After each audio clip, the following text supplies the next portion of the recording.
Hey guys, how are you all? Welcome back to my channel. Today we will see what if Hiruzen sealed Kyubi into Naruto instead of Minato and Kushina Part 2. If you enjoy, then please like, share and do comments. Team 7 jumped through the forest of Hai no Kuni in relative silence, saying nothing to each other as most were excited to have left the walls of Konoha on their first mission. Naruto nervously fidgeted with his gear. Kakashi held up his hand as they approached a clearing. As the team came to a halt, the genin breathed a little harder than normal but otherwise were in good shape as Kakashi gave them the signal to circle up. Alright guys, I need to fully explain the mission to you guys. We have orders to not capture the bandits but to kill them. These will be your first kills, however that's the life of a ninja. I understand this will be difficult, and if you can't do it I understand. Kakashi said as the genin looked between each other as if having a conversation through looks. We understand, Kakashi-sensei, however we're ready, at least as ready as we can be. Naruto said with a frown as Kakashi nodded. I'll protect all of you no matter what, I have all of your backs. Kakashi said with an eye smile as the team took off once more, Temari and Naruto next to each other. Are you sure about this, Naru-kun? She asked Naruto with concern in both her eyes and voice as she looked at her future husband.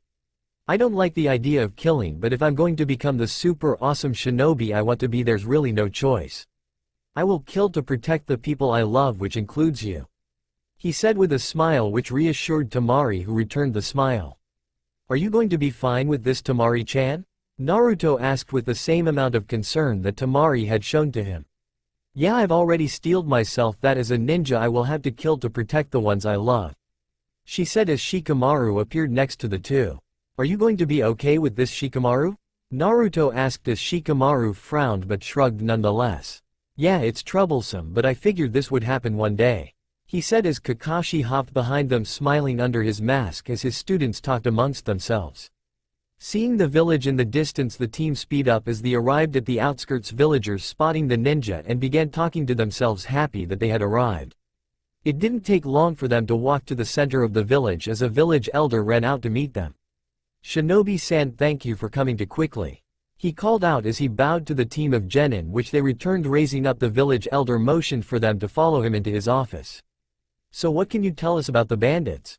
Kakashi asked once they entered the office as the village elder offered some snacks and drinks to the team, which the genin gratefully accepted. Well, so far we know there's about 50 of them. Most of the time they'll just attack our supplies, however they've gotten bolder and have elected to attack the outskirts of the village. We think they're encamped down the river as that's where most of the attacks come from. The village elder explained as Kakashi took mental notes of the information. Do you know if there's any hostages? Kakashi asked, which made the elder frown and nod. Mostly women and the occasional child and a few of our fighting age men. The elder told him as Kakashi nodded. Okay, we'll scout out the camp today and attack tonight. We should return in the morning. Kakashi told the villager elder, who thanked them as they left. Alright, try not to be seen or attack anyone at all costs, we're just seeing what's there. Kakashi told his genin, who nodded as they once again took to the trees heading south down the river. Halting near a clearing, they could hear the bustle of a camp. Nodding to each other, the ninja fanned out, getting an eye on the camp. Naruto frowned. He counted roughly 75 bandits, but he didn't see any fighting age men. He did however see women being dragged around by their hair. Most had rags while some of the women didn't have anything. Almost all of them were dirty and roughed up. Holding down his rage, he reached out with his chakra. While most of them didn't have chakra, he did feel a few ex-shinobi from what it felt like.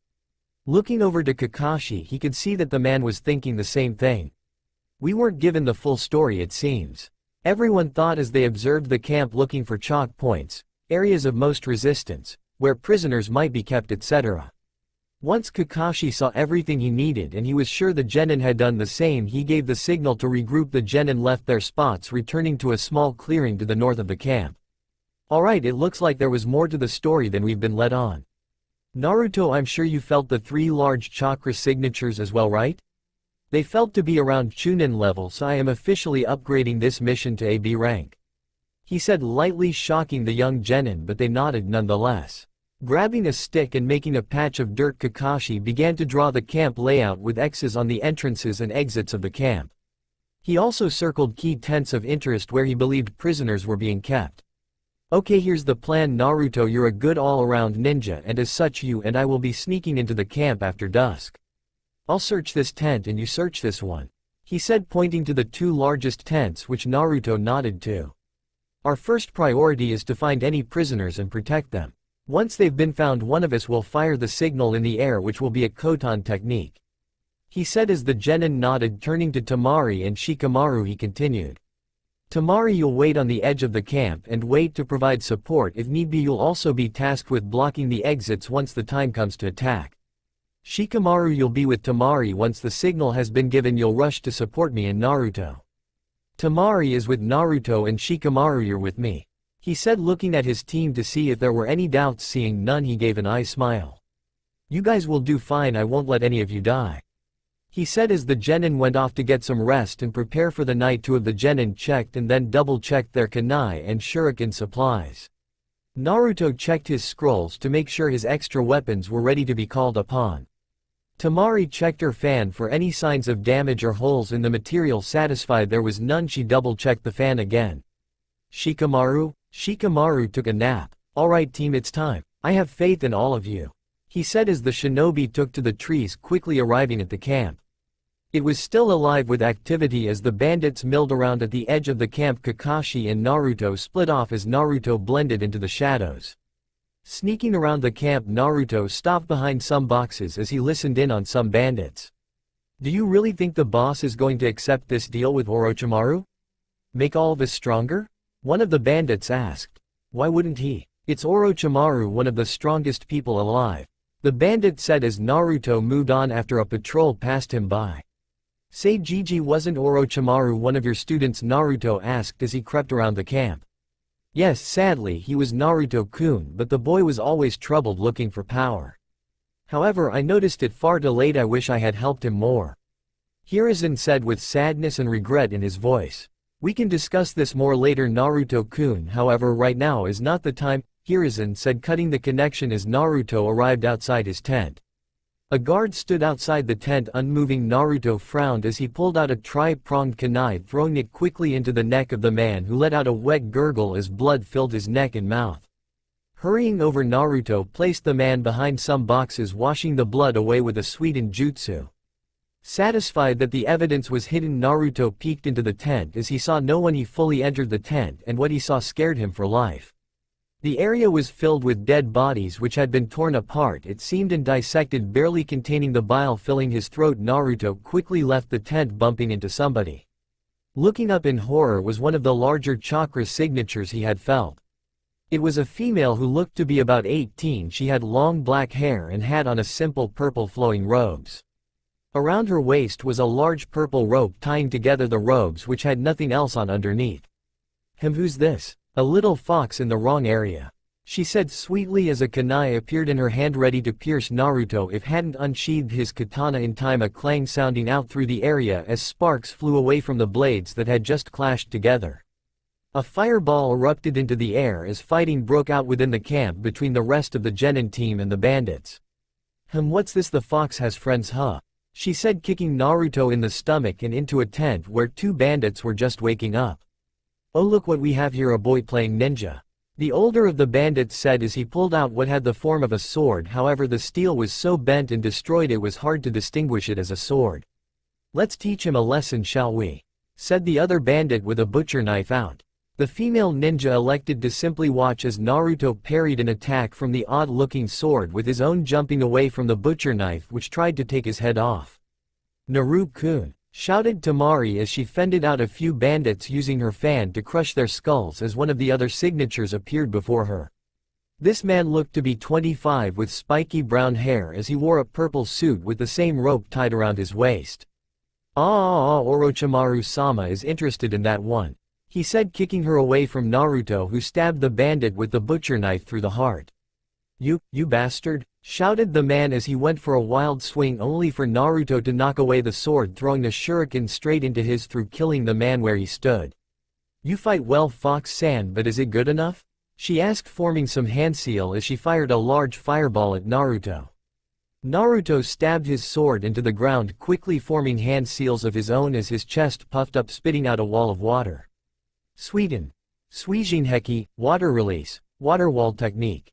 She shouted as the two jutsu collided, forming a cloud of steam surrounding the two as Naruto searched for his opponent's signature, which had vanished only to reappear right next to him. Very good, Fox-san, but it's not enough, she said into his ear before kicking him in the side and away from his sword. Grunting, Naruto held his side as he slid to a halt, feeling a few cracked ribs which the fox was already healing. Speeding through some hand seals, Naruto's chest puffed out as he blew a large blast of air which was close to the force of a hurricane. Futon. Daitopa, wind release, great breakthrough, he shouted, blowing away the steam and attempting to blow away the lady, the winds blasting into a few of the bandits who were milling around in the area, killing them. My, what a powerful attack, she said as she stood in the same spot next to his sword, only her hair being messed up, however she looked fine otherwise. Just who the hell are you? Naruto shouted as he unsealed his tanto, charging once more towards the girl, going for a swing to the head which the girl blocked calmly with a kunai as Naruto used the force of the blades to go for a roundhouse kick which the girl blocked as well. Jumping back, Naruto formed two platoons of clones, one platoon dispersing throughout the camp to help his squad while the other platoon charged the lady who blocked and killed clones left and right. Three Narutos jumped up with Rasengans formed in their hands, descending upon the lady who pushed the two outer ones away and kicked the last one in the face, all three dispersing. However, she let out a grunt as a Rasengan dug into her back, sending her flying through some tents. Panting slightly, Naruto grinned, however it turned to a look of terror as she stood up from the tents, cracking her neck. This is getting interesting, Fox-san, but can you keep it up? She asked. With Temari. Temari panted as she blocked another kick from the man with her fan, attempting to knock him away, only for him to duck under the giant fan, going in for a punch, causing Temari to jump back once more. This is just annoying, she shouted, opening the fan. She swung it multiple times, sending blades of wind towards the man. Futon. Kazekiri no Jutsu, wind release, wind cutter technique. She shouted as the man brought his arms up, which gained slices from the wind, cutting into them, let them drop to the side. Once she was done, Temari frowned as the man charged once more towards her. You really think such a weak jutsu would kill me? He asked as he launched a barrage of kicks, sending Temari flying into a stack of crates, destroying most of them. The man went to attack her once more, however he was stopped by a squad of Naruto clones. Two of the clans punched the man in the stomach, doubling him over. One of the clones kicked him in the chin, sending him flying up into the air, while the last two clones kicked him in the face, sending him flying into a tent, collapsing it down on top of him. The boss sends his regards, Temari-chan, said the leader of the clones as Temari slowly got up, leaning on her fan. Thank you, Naru-kun, I would have been a goner if you guys haven't arrived, she said with a smile. However, her happiness was short-lived as one of the clones was literally torn in half at the waist, dispersing in a puff of smoke. You annoying brat, I'll kill you for that, he shouted as blood rolled down his face from a gash in his forehead with cuts in his clothes. He smashed through most of the clones, however two of them escaped his wrath, jumping next to Temari. The two remaining clones formed Rasengans, one appearing on both sides as they shoved the balls of chakra grinding into the man's sides. However, they were both dispersed in a puff of smoke as the man's fist caved through their heads. However, he hollowed in pain from the holes in his side. I'm going to kill that brat, he shouted, only to be blown away by Temari with a swing of her fan as he skidded along the ground, slowly getting up as black marks started to cover his body. I can't believe some snot-nosed brats are making me use this, he growled as he moved with speed no man should posses as he punched Temari in the side, sending her sprawling out. The man stood over her, ready to cave in her chest, only to pause with obvious restraint. Sorry we're late, Temari-chan, came the voice of Kakashi as electricity raced up his arm, a Sharingan flaring in his left eye. Hurry up, Kakashi-sensei, I can't hold him much longer, shouted Shikamaru. 10 minutes earlier with Kakashi. Kakashi moved stealthily through the camp, sticking from cover to cover, staying within the shadows as he made his way to his tent. Along the way he heard mention of Orochimaru from some of the bandits. Frowning, Kakashi made a mental note to inform Minato of this development. As soon as they got back to Konoha, finally arriving at his tent, he sweat dropped seeing the guard was taking a nap, quietly slitting the man's throat. He pulled him behind some boxes and moved inside. Seeing some hostages, he motioned for them to keep quiet as he moved outside to send the signal. However, he was greeted with what looked like an ex-Konoha shinobi with about 20 bandits surrounding him. "Ah, Kakashi Hitaki, I'm surprised they sent you to deal with me," said the man, white shoulder-length hair with a slight hint of blue to it and green eyes. He wore the standard attire of the Konoha nin before his defection, which included flak jacket and forehead protector that he wore like a bandana. The symbol for Konoha, however, was crossed off. "You look familiar. Wait, Mizuki? You used to be in academy, however you defected a year ago," Kakashi said with a small frown under his mask. "My reputation precedes me, I'm happy," he said with a small smirk. Kakashi speed through some hand seals as he brought his hand up to his face, breathing out a large fireball. "Kaden. Gokakyu no Jutsu, fire release, great fireball technique," he shouted as he formed two Kage Bunshin alongside him, the bandits charging past Mizuki. "What a loser, he didn't even aim at us," shouted a bandit with a laugh, only for it to die in his throat as a kunai made its way into his throat, the man dropping dead as Shikamaru appeared next to Kakashi, his hands shaking lightly. "This is troublesome, Kakashi-sensei," he said as Kakashi's clones charged into the bandits, hacking and slashing the men with kunai and throwing shuriken into others when they had the chance. "I know, Shikamaru, however this is not the time to dwell on your first kill," he told Shikamaru, who nodded as the two joined the fray, Shikamaru slamming a kunai through someone's chin, killing him instantly, while Kakashi finished off the remaining bandits, leaving only Mizuki. "I see those bandits were only someone such as Sharingan no Kakashi, however I am no bandit," said Mizuki as he pulled a large shuriken off his back, spinning it in his hand as he sent it flying towards Kakashi, who blocked his with a kunai, sending it flying off course as Mizuki appeared in front of the man, their kunai clashing against each other. Shikamaru charged towards Mizuki's side, only swinging at his stomach, which Mizuki barely dodged as he kicked the Nara away, a cut appearing in his shirt as Kakashi went to slice his neck. Mizuki leaned back behind it, dropping onto his hands. He kicked his legs up, hitting Kakashi in the chin, sending him into the air before kicking him in the stomach. Kakashi slid to a halt with a grunt as he held his stomach as a clone punched Mizuki, sending him sprawling to the ground as he growled in anger. Jumping up, he sent a barrage of kunai into the two clones, which dispersed in a cloud of smoke. "You're better than I thought you would be after training a team of brats, Kakashi," Mizuki said, spitting out some blood. "I'll take that as a compliment," Kakashi said as the two men charged once more, throwing their kunai against each other, clangs echoing throughout their section of the camp. Neither man could gain an advantage till a Naruto appeared, kicking Mizuki in the head as the rest of the squad appeared, giving Kakashi a mock salute. "Kakashi Sensei, Squad 2 First Platoon reporting for combat," came the leader of the squad as Kakashi simply rolled his eye. Well, if it isn't the Kyubi brat," Mizuki said as Shikamaru gained a look of confusion and Kakashi gained a look of fear as he quickly charged the man to silence him. "Seems I've struck a nerve, Kakashi," he said with a smirk as he and Kakashi fought once more, however he was forced to duck as a clone was thrown at him, Kakashi kneeing the man in the face as a crack was heard. "You son of a bitch, you broke my nose," he yelled in anger as he took a calm breath, only to block a kunai swipe from Shikamaru. "Do you brats ever learn?" he said, trying to kick Shikamaru again, only for a Naruto to grab the kick as spun in a circle, sending the man flying. However, a kunai was sent into its chest courtesy of Mizuki. Slamming into the walls of the camp, forming a crater in it, Mizuki let out a groan as he got out of the wall.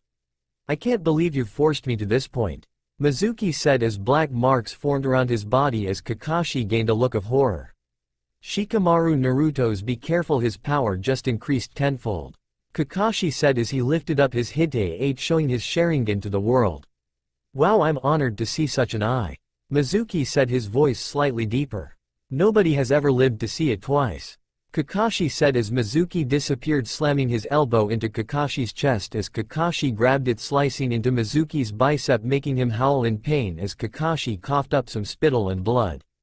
The two engaged each other in a fierce battle of taijutsu, Mizuki landing a cut of Kakashi's arm as the two jumped away from each other as Kakashi pulled out a scroll, wiping some of his blood on it as he slammed it on the ground. "Kacheose. Doden. Suiga no Jutsu. Summoning, Earth Release. Tracking Fang Technique," he shouted as Mizuki cried in pain when a pack of dogs bit into Mizuki. However, the man moved forward slowly and painful. "Naruto, Shikamaru, hold him down," Kakashi ordered as Shikamaru dropped onto a knee holding his hands in a rat seal, his shadow extending to Mizuki as the remaining clones jumped onto the man, some being dispersed. Kagemane no Jutsu, shadow imitation technique, success. Shouted as Mizuki was completely frozen in his place as Kakashi held his arm, a surge of electricity surrounding it. You were a good opponent, Mizuki. Kakashi said as a look of fear came from Mizuki as he struggled even more trying to escape as Kakashi charged the man, his hand pulling back before stretching forward as Shikamaru released the shadow, his hand diving through Mizuki's chest and heart. Reikuri, lightning cutter. He shouted as blood spurted on Kakashi's hand and out of Mizuki's chest as he withdrew his hand, the life slowly fading from Mizuki's eyes before he fell dead, the Ninken pack dispersing as their job was done. Come on, let's go help Temari. Kakashi said as Shikamaru nodded, the clones dispersing to deal with the bandits. Back to the present. Kakashi charged forward once more as he drove his hand through the man's chest, killing him instantly with another shout of the jutsu's name. Once the man slid off his arm, Kakashi began to pant as he recovered his Sharingan. Holding his hand out, Temari grabbed it as she was pulled to her feet, offering the two a smile as they turned to watch Naruto's fight. Temari and Shikamaru looked ready to charge in, however Kakashi held them back. Wait, let Naruto handle this, we'll help if he needs it. Kakashi said as they watched Naruto and the lady trade steel back and forth. Naruto was covered in cuts and sweat as his clothes were trashed. The lady also had quite a few cuts cover her as Naruto jumped away from the lady as he blazed through some hand seals. Sweden. Daita Podama, water release, great gunshot. He shouted as his cheeks puffed up, sending a large torrent of water at the lady, tearing up the grass as she simply placed her kunai in front of her, deflecting the water in two directions away from her. It seems my allies are all dead. Fox-san, Orochimaru will not be happy, however he'll be pleased with how strong you are, goodbye. She said, blowing a kiss at Naruto before disappearing as if she was never there. Dropping to the ground, Naruto panted as his team appeared next to him. Good job, Naruto. Oh Tuto, the camp's been cleared out, so let's return to the village. Kakashi said as he picked up Naruto in a piggyback ride, leaving a clone behind who destroyed the camp in a wave of fire, leaving no evidence it was there. Once they made it back to the village, they were greeted by a large crowd including the hostages who thanked them profusely. Ninja-san, please, is there anything we can do for you? Asked the village elder as Kakashi set Naruto back on his feet. Yes, we could use somewhere to stay and rest for tonight. Kakashi said as the village elder was more than happy to provide each with their own room. Kakashi passed out as soon as he hit his own bed as the genin washed themselves of the blood. Naruto stepped outside looking at the full moon that covered the area that night. Sighing as he felt as if the blood was still there, he felt Temari's chakra walk up behind him as she hugged him closely from behind. Are you okay, Naru-kun? She asked, concerned for her future husband as Naruto nodded. Yeah, nothing, the fox can't heal. What about you, are you holding up alright? He asked, avoiding what he had seen. I'll be fine, I'm just a little shook up from my fight and killing a couple of the men. She said softly as Naruto turned around, holding her tightly as he placed his head gently on her own. I know what you mean. He said softly as the two stayed like this for a while before they returned to Naruto's room. Turning in for the night, they held each other closer that night as if they were afraid one of them might disappear. Time to wake up, love birds.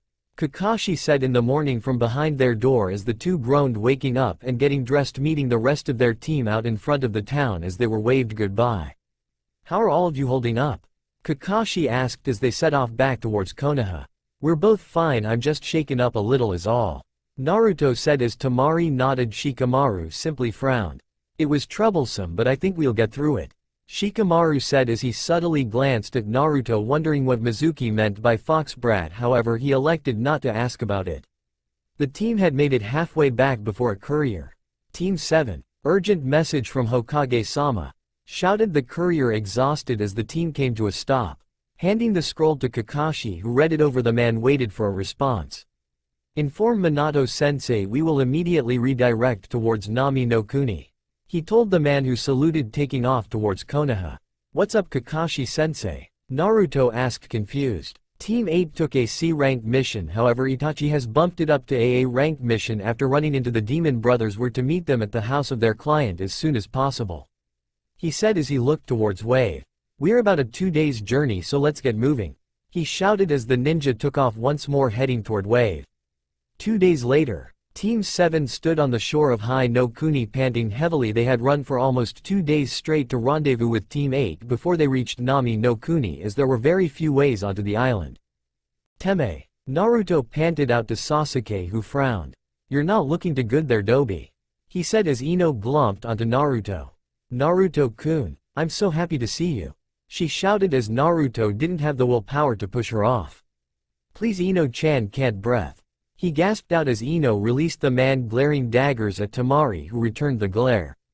Naruto finally saw their client, who didn't seem happy to see who their reinforcements client was, a gray-haired, bespectacled man with a large beard and dark eyes.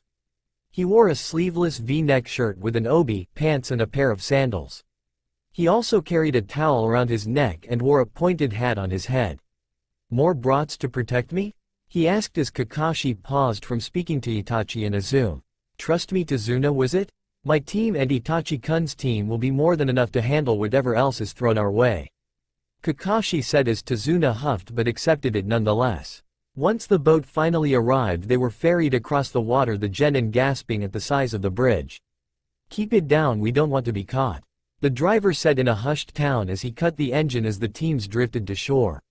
Once they reached the shore, the two teams dismounted as they formed a protective formation around Tazuna, with Naruto and Sasuke in the front.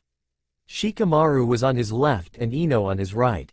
Temari and Yakumo brought up the rear. The three senseis formed a triangle around Tazuna with Itachi up at the front. "How have you been, Naruto-kun?" Itachi asked with a smile, which Naruto returned. "I've been good, Itachi-sensei. How are you and Azuma?" Naruto asked as Itachi's smile softened.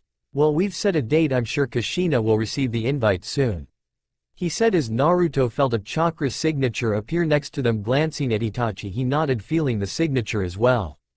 Swiftly he pulled out a kunai, throwing it where he felt the chakra from.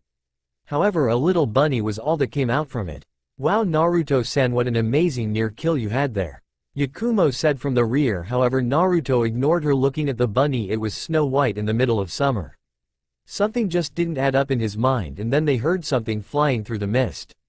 "Get down," shouted Kakashi as Ino and Temari pulled down Tazuna as everyone ducked under a massive sword flying overhead. "Wow, what an entourage you've amassed, Tazuna, Itachi Uchiha, Izumi, Uchiha, and Kakashi Hitaki, so that makes a total of what, 5 Sharingan protecting you," the man said as he appeared on his sword. Sasuke shot Itachi a look, who returned him a look that said, "We'll talk about it later." "Zabuza Momochi, I'm surprised to see you here," Kakashi said as the mist lowered a little bit, revealing the now named Zabuza. Zabuza was a tall and noticeably muscular man with light grayish skin, short spiky black hair, dark brown eyes, and small eyebrows. He was normally seen wearing bandages like a mask over the bottom half of his face. He wore his forehead protector sideways on his head. He was shirtless, with his chest only covered by a belt to which he attached his kabikirabocho, wearing baggy pants with the striped pattern typical of kirigakure and mimetic wrist warmers extending up to his elbows, with matching leg warmers. Gato seems rather keen on killing this man, so of course he would hire the best, Zabuza said as he flashed through some hand seals. The mist thickened till it was impossible to see more than 2 feet. "Kirigakure no jutsu, hiding in the mist technique," he said lightly as he pulled his sword out of the tree. "Larynx, spine, lungs, liver, jugular, subclavian artery, kidneys, heart, 8 different points that can kill a man instantly. Where shall I strike?" Zabuza's voice came through the mist as if it was everywhere. "Perhaps the heart?" Zabuza said within the formation as every genin turned as Zabuza swung his sword in an attempt to decapitate. However, a kunai courtesy of Itachi stopped him as his Sharingan flared to life. Azuma appeared next to Itachi as she kicked Zabuza in the stomach, sending him flying onto the lake. "I'll take care of this, Itachi-kun, Izumi-chan," Kakashi said with an eye smile as he reached up, uncovering his Sharingan. "If you say so, Kakashi Taicho," Itachi said as Izumi nodded. Kakashi charged forward as he and Zabuza clashed kunai against Kabikirabocho as sparks flew off the 2 blades. "You're pretty good, Kakashi," Zabuza said as he kicked Kakashi in the stomach, sending the man flying into the water. Struggling to get up, Kakashi began to wonder why the water felt so heavy. However, he realized too late.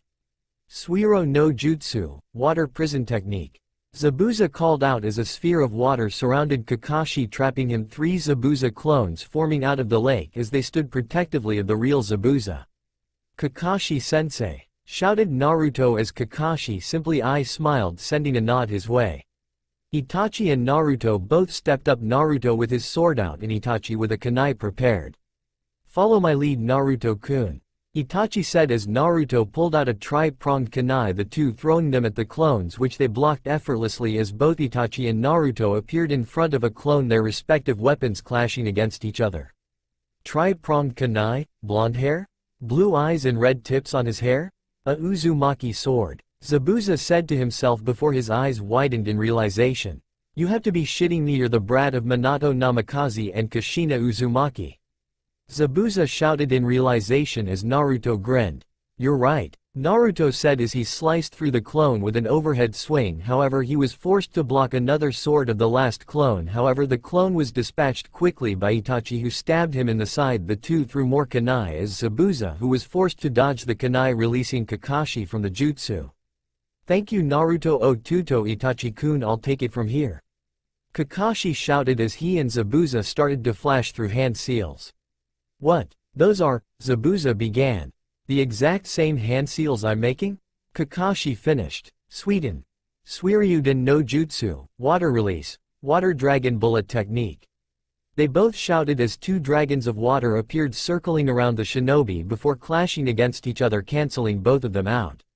What the hell? Zabuza called out as they both blazed through hand seals once more. However, Kakashi was quicker. Sweeten. Daibakufu no Jutsu, water release, great waterfall technique. Kakashi shouted as a large torrent of water crashed into Zabuza, sending him into a group of trees as he sprawled out. Can you see the future? Zabuza asked in pain, staring at Kakashi as he walked closer. Yes, and I see your future is death, Kakashi said as he was about to strike, only for 3 senbon driving into Zabuza's neck. Thank you, Konoha-san, however I can take it from here. As a Kiri hunter Nin appeared quickly, throwing Zabuza over his shoulder and disappeared. Kakashi, Itachi and Izumi frowned as Kakashi recovered his Sharingan as he walked over to the rest of the shinobi.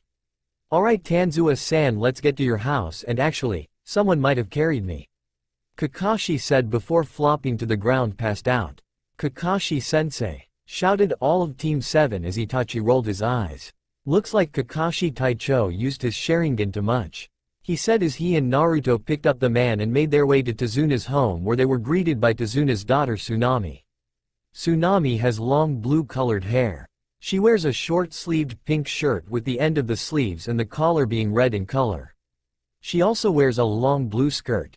Thank you so much, Ninja-san, for protecting my father, she said with a bow, which the ninja who weren't carrying Kakashi returned. Thank you for hosting us during our stay here. However, is there some place we can place Kakashi Taicho? Itachi asked as she nodded, leading Naruto and Kakashi to the spare room. Once Kakashi was situated, Naruto and Itachi returned to the main room once more. Alright, get some rest guys, we're all going to need it, Izumi said as the genin split off to rest. Team 7 was exhausted after non-stop moving for 3 days almost. Kakashi awoke with a start, glancing around in confusion on the unfamiliar room. He calmed down when he spotted Itachi sitting in the corner, seemingly asleep. Trying to sit up, Kakashi bit down a groan of pain as his stomach felt as if it was on fire. I wouldn't do that, Kakashi Taicho, you took quite a beating from Zabuza, Itachi said without opening his eyes as Kakashi laid back down. You know he's still alive, right, Itachi-kun? Kakashi asked as he moved his head to look at Itachi, who simply nodded. And where are the genin? Kakashi asked as Itachi finally decided to open his eyes. Izumi-chan is currently training them. Tazuna said it could take upwards of a month for the bridge to be completed, so it's for the best we start training them. It should probably take Zabuza the same time to recover as well, Itachi said as Kakashi nodded, finally forcing himself up as Itachi handed him some crutches. Thank you, Itachi-kun, let's go see me cute little genin, Kakashi said with an eye smile as they exited the room and entered the living room. Oh Ninja-san, I'm glad to see you awake. I'm Tsunami, Tsunami said with a small bow, which Kakashi tried his best to return. Please call me Kakashi, it's a pleasure to meet you, Kakashi said as he leaned up right, Tsunami doing the same as she smiled. We'll get out of your hair now, Tsunami-san, Itachi said as they walked out of the woods and into the clearing. Has Minato-sensei been alerted to everything that's happened here? Kakashi asked as Itachi nodded. Yes, I sent a crow to Konoha with information about our mission here and how it has changed, however I haven't heard anything back yet. I wonder if Kushina-sama found out. Itachi finished with a snicker which Kakashi shared at his sensei's possible misfortune. Finally arriving where their teams were training, Itachi and Sasuke were greeted by Naruto and Sasuke fighting while neither of them could gain the upper hand in the bout of taijutsu. It's good to see you up and moving, Kakashi-san, Izumi said with a sweet smile which Kakashi returned as an eye smile. Thank you, Izumi-san, he said as he returned to watching Naruto and Sasuke spar. How long have they been at it? He asked, curious how long the two self-proclaimed rivals could fight. I want to say about half an hour, she said as if she was talking about the weather. Half an hour? Of pure taijutsu? How can they keep this up? Kakashi asked in confusion as Itachi and Izumi gave each other a look. I think their longest spar was 2 hours. I'm not sure why, but when it's them fighting they can find stamina from nowhere, Izumi said with a sigh while Itachi simply shook his head and Kakashi's eye began to twitch. Guess I have some training to increase, he said with a sweet voice. Tamari looked over at Izumi and smiled excitedly when she saw Kakashi. Kakashi-sensei, you're up, she shouted, causing Shikamaru to look over at Kakashi and Naruto to do the same, only to be sent sprawling courtesy of a punch by Sasuke. However, Naruto recovered quickly as he launched himself into Kakashi, nearly taking the masked man out. Whoa Otuto, I know you're happy to see me, but you don't have to take me out. He ruffled Naruto's hair affectionately as he pushed the young boy away. Sorry Kakashi, ni you had us worried is all, Naruto said with a large smile, happy to see Kakashi back up and moving. So what's this I hear about you having unlimited stamina to fight Sasuke? Kakashi asked with a predatory smirk under his mask as Naruto's face morphed into sheer horror. Please no Kakashi, you already trained me so hard I can't take any more, he shouted, dropping to his knees begging for mercy. However, Kakashi was ready to show none as he simply shook his head. Sorry Naruto, already made my mind, so you can start by running up that tree over there. Let's start off with 100 times. Kakashi said nonchalantly as Naruto shook his head, only for Kakashi to lean in and whisper something to Kakashi. Kakashi gasped and looked at Kakashi in horror, questioning if he would actually do it. Nodding at Naruto was instantly moving up and down the tree. What did you threaten him with? Itachi asked Kakashi, who leaned over whispering in his ear as Itachi gave him a questioning look. Really? Itachi asked, which Kakashi nodded to. You're telling me, Naruto? Kakashi quickly covered Itachi's mouth, looked deeply into his eyes. Seeing Itachi nod in understanding, Kakashi stepped, or rather hobbled, away. Never would have thought, Itachi said as he watched Naruto rushing up and down the tree as if his life depended on it, which it did. What are you guys waiting for? Get to it, I want 50 laps from the both of you, Kakashi said, looking at Tamari and Shikamaru, who sighed as they joined their blonde teammate in running up and down their own tree. Same goes for you guys, Itachi said, looking at his own team, who wasted no time in joining the other genin in running up and down the trees. Seeing that the genin would be busy for a while, Kakashi pulled out his orange book, which infuriated Izumi. Are you really reading that right in front of me? She asked as she rolled up her sleeve, attempting to hit Kakashi, who lazily dodged the attack. Now Izumi-chan, we don't want to hurt Kakashi any more than he already is, do we? He asked his fiancée, not wanting his old Anbu captain to get injured. Fine, I would hurt the pervert, she said with a huff as Kakashi thought about something. Say, who's looking over to Zuna at the bridge right now? Kakashi asked, curious about who was protecting their client. I have a cage Bushin protecting him at the moment, however we should start rotating in our genin, Itachi said as Kakashi nodded, going back to his orange book, giggling lightly as he read. 1 hour later. After an hour of running, the genin were finally done as they laid on the ground huffing and puffing as sweat seemed to cover the ground in a puddle around them. Looking up from his book, Kakashi smiled under his mask. Good, seems you guys are done, that's good, go ahead and get some lunch, after that you're free to do some specialization training of whatever you choose. Yes, that includes Fuinjutsu, Naruto, he said, not even looking up from his book as he followed his genin into the house, Itachi and Izumi already having left to the bridge to protect the builder. Oh, finally done training, huh? Tsunami asked with a smile as she laid out some lunch for the young ninja in her house, who instantly went to work on the available food. They're done with their physical training, however they're not quite done with their training for today. Kakashi said with an eye smile as he ate his own meal. Everyone paused, even Tsunami, to watch Kakashi as he brought some noodles up to his mask, however it seemed to go right through. Damn it, he's using a genjutsu, that's so not fair. Naruto shouted as the other's face planted at Kakashi's actions. After all this time it's always the same thing, it's so troublesome. The resident Nara said as he tried to understand the logic behind the man's actions, however he could find any. I just don't get it. Even after living with the Uzumaki, I've never met a trait that seems to perplex me so much. Tamari shouted in rage as she pulled at her pigtails in rage as the members of Team 8 tried to understand why Team 7 was so angry. Kakashi on the other hand didn't seem to notice as he plucked some food from Naruto's plate. If you're not going to eat it, I will. Kakashi said with an eye smile as the genin looked between themselves before they went back to work demolishing the meal that Tsunami had made. Once each genin had their fill, they separated to do their own thing. Tamari and Sasuke went outside to work on some ninjutsu. Ino and Shikamaru went off to play a game of shogi, while Naruto pulled out a book and a scroll working on some seals, while Yakumo worked on some paintings. What level seal master are you now, Naruto? Kakashi asked as Naruto didn't even look up from his seal. Level 3, which mom says good for someone my age. Most Uzumaki genin would only be reaching level 2 by now unless they were part of the royal line like I am. He said as he copied a seal matrix along the scroll over and over again. Level 3? That's mostly combat seals, right? Or at least seals that are more aligned with combat. Kakashi asked while he dabbled with self-made storage seals. He didn't use it for much more. Yeah, it's explosive seals, different types of paralysis seals, and even some chakra-restrained seals. Naruto said as he clicked his tongue as he messed up on a matrix. Keep on the good work, Otuto, I'm going to check on everyone else. He said as he ruffled Naruto's hair once more, much to Naruto's displeasure as it messed up the seal again. Kakashi hobbled outside to watch as Tamari and Sasuke destroyed their own tree, with Tamari using her fan and Sasuke using fire jutsu. Tamari, it must take a good amount of chakra to use your fan like that, right? Kakashi asked as Tamari stopped what she was doing as she huffed and puffed. Once she regained her composure and thought about it for a moment, she finally spoke. I suppose it depends on what jutsu I use, but it takes quite a bit of chakra after a while, she said with a frown as she wondered why Kakashi asked such a thing. I see, I know from your academy scores you're no slouch in taijutsu, and I've seen you use the fan as a weapon.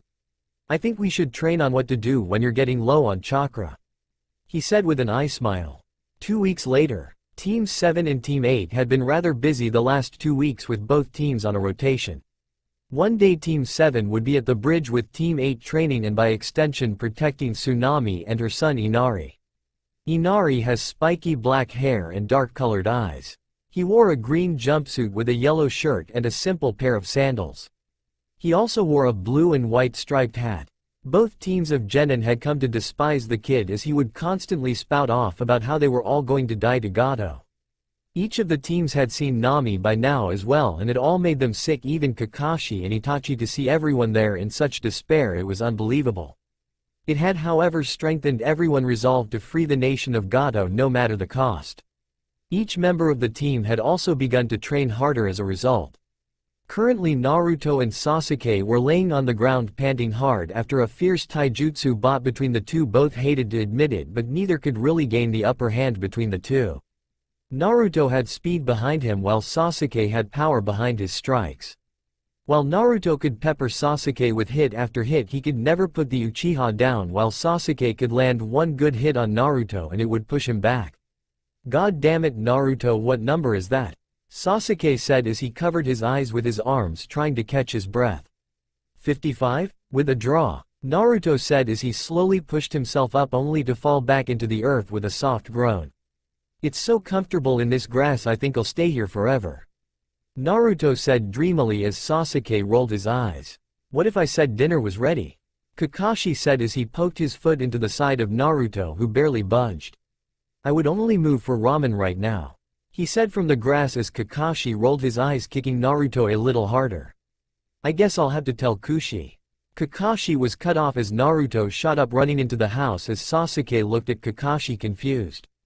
However, he slowly pushed himself up, dusting off his clothes. You always seem to move him with the same threat. I want to learn it. Sasuke said with a dark chuckle, thinking of the blackmail he could use against Naruto. No can do, it's a secret between brothers. Kakashi said, shaking his head as Sasuke sighed, knowing Kakashi was unlikely to give up the information easily. Walking into the house, Sasuke was greeted by an aroma that could entice anyone into eating. Naruto grinned as he began to dig in. It was amazing that the young boy wasn't fat from the amount he ate constantly, however everyone chalked it up to Uzumaki genes.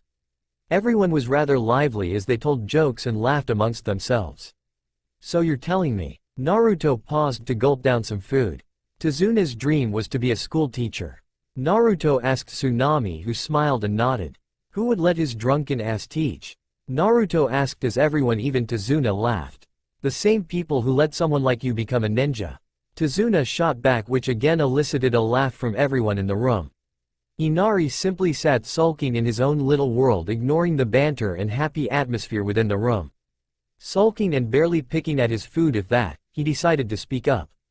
You know you guys are all going to get killed, right? He said, barely above a whisper, but everyone heard it. So why do you try so hard to get stronger? It makes no sense, he said with a frown as he set down his food.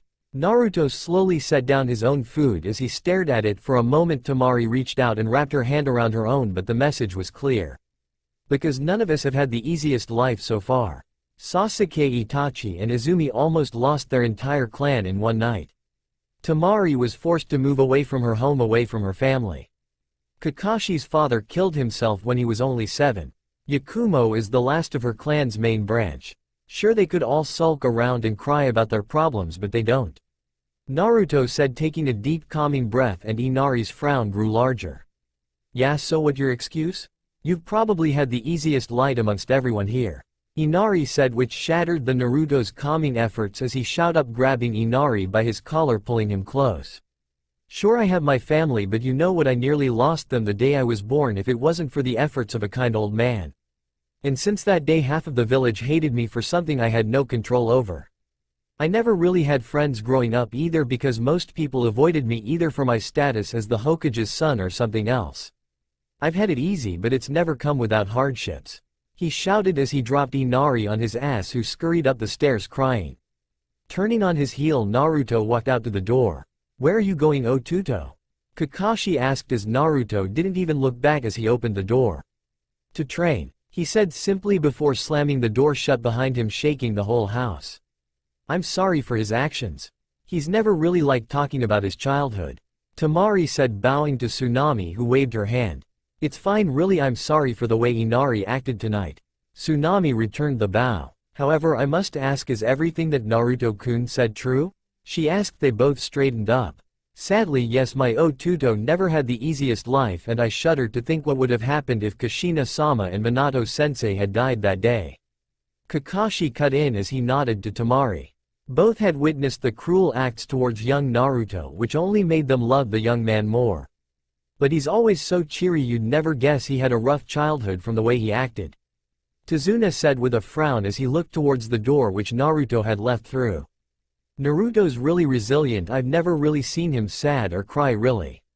I think he's steeled himself to what he's gone through better than anyone could ever do. Temari said with a frown as the family returned to eating the dinner. However, this time they were subdued, no one really talked. Next morning, Naruto-kun, Naru-kun, Temari said as she gently shook the young boy, trying to wake him up. However, she let out a small eep as Naruto suddenly reached up and pulled her close to him. Good morning, Tem-chan, he said into her ear, which made the young teen shiver slightly. Someone's a little clingy this morning. Temari joked as the two leaned in for a short kiss. Pulling back, the two sat there happy to just be in each other's arms. Yeah, Inari really got into my head last night, I don't even know why. He said with a frown as he finally opened his eyes, only for Temari to once again move in for a kiss as the two began to make out, this time as Temari pushed the young teenage boy to the ground. Forget about it, or do you need me to make you forget about it? Temari asked as she leaned in and whispered into her ear. Oh, please make me forget about it, Naruto said with a small grin as the two began to kiss once more. Getting dressed once more, Naruto dropped the privacy seal, and it was at this time the fake hunter Nin made her presence known. Walking out of the bush carrying a basket, she stopped and smiled.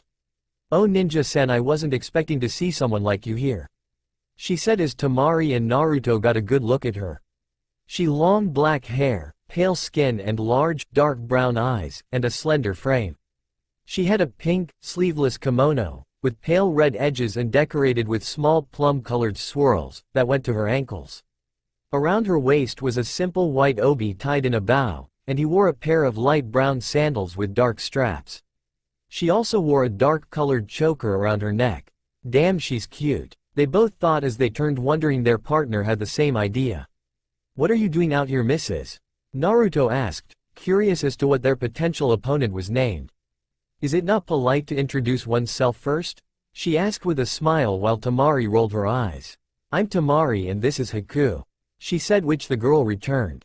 "My name is Haku," the now named Haku said as she raised from her bow. "What are you doing out here, Haku-san? It's quite dangerous, I'm sure, with Gato's goons running around," Naruto said with a frown. "Well, you see, a precious person of mine was injured recently, so I'm out picking herbs to help them get better," Haku said with a smile. "Maybe we could help you, Haku-san," Temari said with a fake smile, which Haku returned. "Of course, I'm picking herbs over in this clearing over here," Haku said, leading the couple over to a small clearing which was filled with plants similar to the ones in Haku's basket already. As the three teens sat in the clearing, they picked in a rather comfortable silence.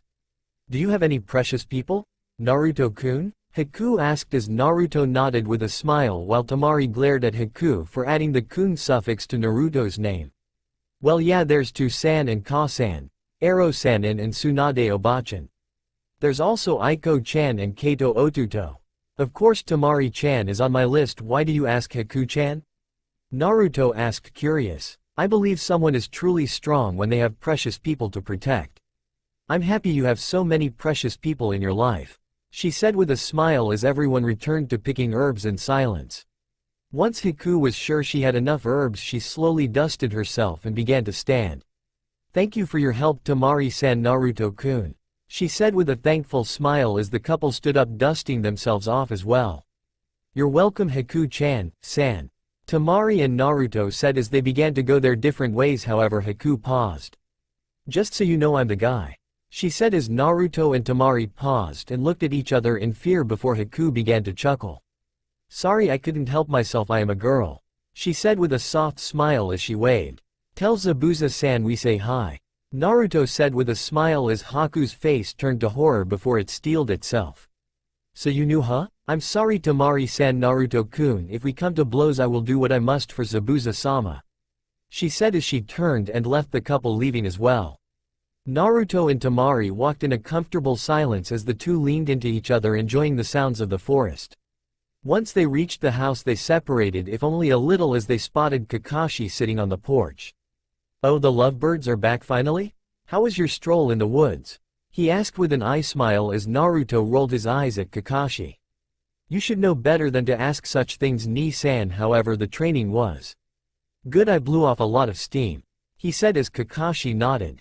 "I spoke with Inari last night. I think what you said put some perspective in his life," Kakashi said as Naruto smiled.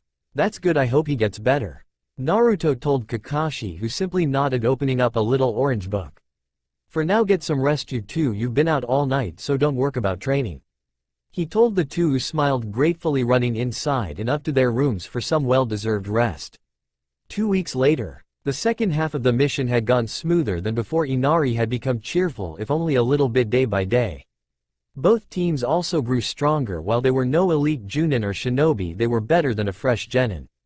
Temari and Naruto had both met with Haku a few more times, however they never talked about their respective teams. However, the three teens knew that the day of battle drew nearer and nearer. As much as they didn't want to fight, they knew that realistically they had no choice. As such, they tried to enjoy their time together as much as they could, each growing close to each other. "We all know the plan, right?" Kakashi asked as each team sat around the table the day they knew Zabuza would attack them on. "Me and Ino shall stay behind and protect the house with Izumi-sensei," Yakumo said as Kakashi nodded, looking over at the other genin. "Me and Sasuke will fight Zabuza's apprentice," Naruto said as Temari spoke up next. Me and Shikamaru will protect Tazuna on the bridge while you and Itachi-sensei fight Zabuza. Temari finished, which caused Kakashi to give an eye smile to all of the genin assembled. Good, Tazuna-san, are you ready? Kakashi asked as the older man nodded, wearily knowing the danger that would be on that bridge. As ready as I'll ever be, he said with a tired sigh as Kakashi nodded. Alright team, let's move out, Kakashi said as the different teams moved with their different partner or proprietary. Ino stopped as she turned to move to check over the house one more time. Naruto-kun? She called out as Naruto paused and looked at Temari, who looked into her eyes. The two of them had a mental conversation, however she finally relented and nodded. Yes, Ino-chan? He asked as she smiled and ran up to the young boy. Please be careful out there, Naruto-kun, don't die. She mumbled softly into his chest as he slowly wrapped his arms around her after recovering from the shock of the young girl suddenly hugging him. Of course, Ino-chan, I have precious people to protect, he said as he pulled back from the hug, giving her a thumbs up before heading off towards the bridge as Ino watched his back. Ino, if you could please stop obsessing over your crush, we have a job to do. Yakumo's voice said from within Ino's ear, snapping the girl out of her trance as she at least had the decency to blush. Sorry, you're right, Yakumo, she said as the two got to work. Meanwhile, with the bridge crew, it became harder and harder to see as the mist grew heavier and heavier before pretty soon they were relying on proximity and memory to tell where they were going. Naruto frowned as even his sensory abilities were hardly working due to the amount of chakra within the mist. They were given some reprieve as they got closer. The mist began to unroll a little bit until the team reached the center of the bridge. So finally decided to show up, Tazuna? Zabuza's voice rang out from within the mist as it slowly rolled back to reveal Zabuza and Haku, who had her mask on. The two stood a mere 50 feet from their enemy. Zabuza was wearing a black tank top this time, and he leaned upon his sword ready to strike. Zabuza-san, it's good to see you again, Kakashi said with an eye smile as Zabuza let out a small huff of annoyance. Are all Konoha shinobi like you, Kakashi-san? He asked with Kakashi nodded. I wish that wasn't such a scary thought, he said as they thought of a village filled with masked shinobi like Kakashi. Shall we get down to business? Kakashi said as Zabuza rolled his eyes, giving a gesture of his hand to Haku, who shot off towards the Konoha shinobi only for Sasuke to appear before her, sending her flying towards the edge of the nearly finished bridge.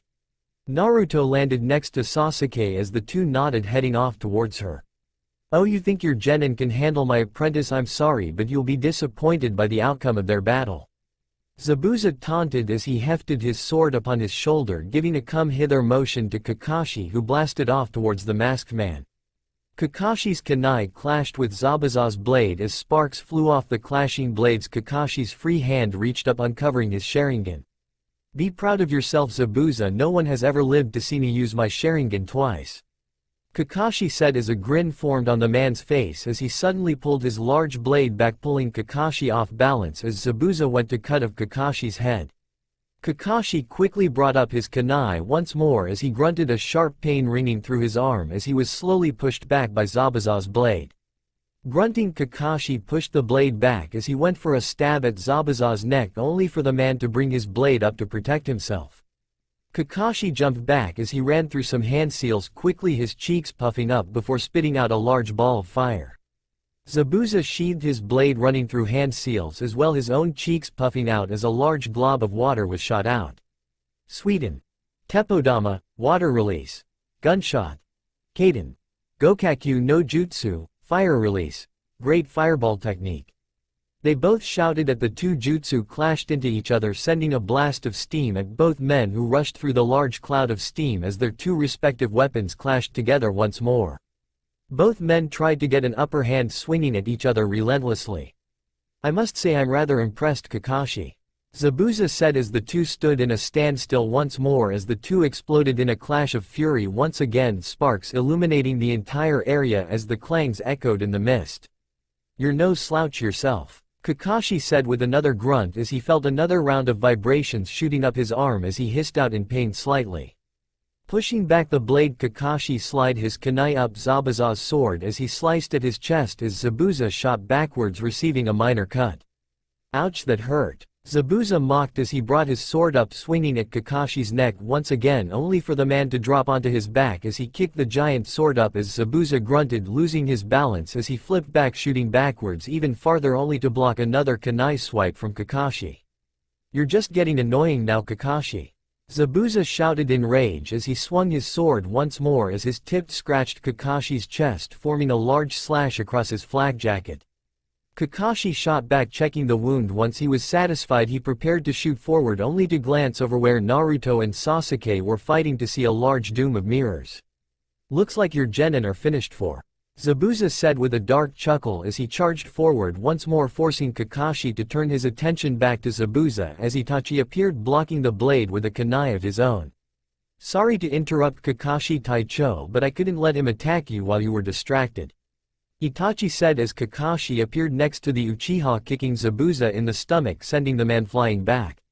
"Thank you, Itachi-kun, but I'll take it from here," he said with an eye smile as Itachi nodded. However, everyone on the bridge stopped, feeling a dark chakra coming from the mirrors. "Oh shit, Naruto," Kakashi said as he turned back to Zabuza as he slammed a scroll on the ground.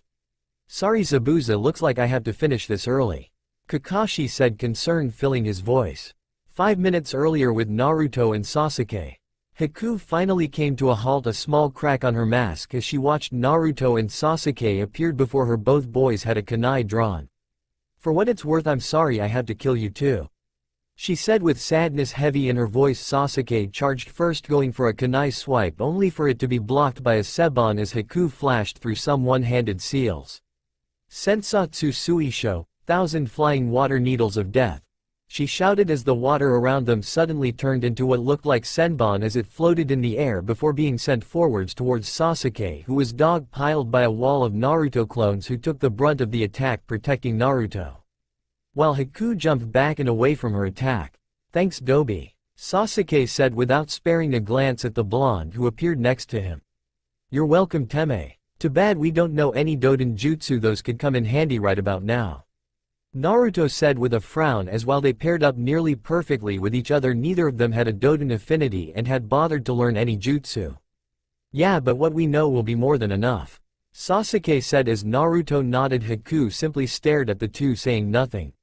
Nodding to each other, they both went through 2 different sets of hand seals as both their cheeks puffed out. Kaden. Gokakyu no Jutsu, fire release, great fireball technique. Futon. Daitopa, wind release, great breakthrough. Naruto and Sasuke shouted as they breathed out a torrent of flames and wind. The 2 attacks combined, creating a large sea of fire obscuring them from Haku. Waiting with hitched breaths, the 2 frowned, seeing a mirror of ice appear before them before an entire dome of ice surrounded the 2. Makio Hyosho, demonic mirroring ice crystals, came Haku's voice as she stepped into the mirrors, her body appearing around the duo.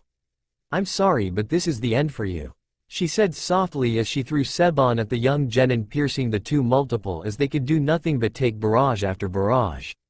"Damn it," shouted Naruto as a clone appeared next to him, trying to form a Rasengan, only for the clone to pop by seban as Haku changed mirrors once again. Kaden. Gokakyu no Jutsu, fire release, great fireball technique. Sasuke shouted as he breathed a large stream of fire at the mirrors, only for nothing to happen. Sasuke was rewarded with more seban for his efforts as Naruto fell to a knee from the amount of seban protruding from his body.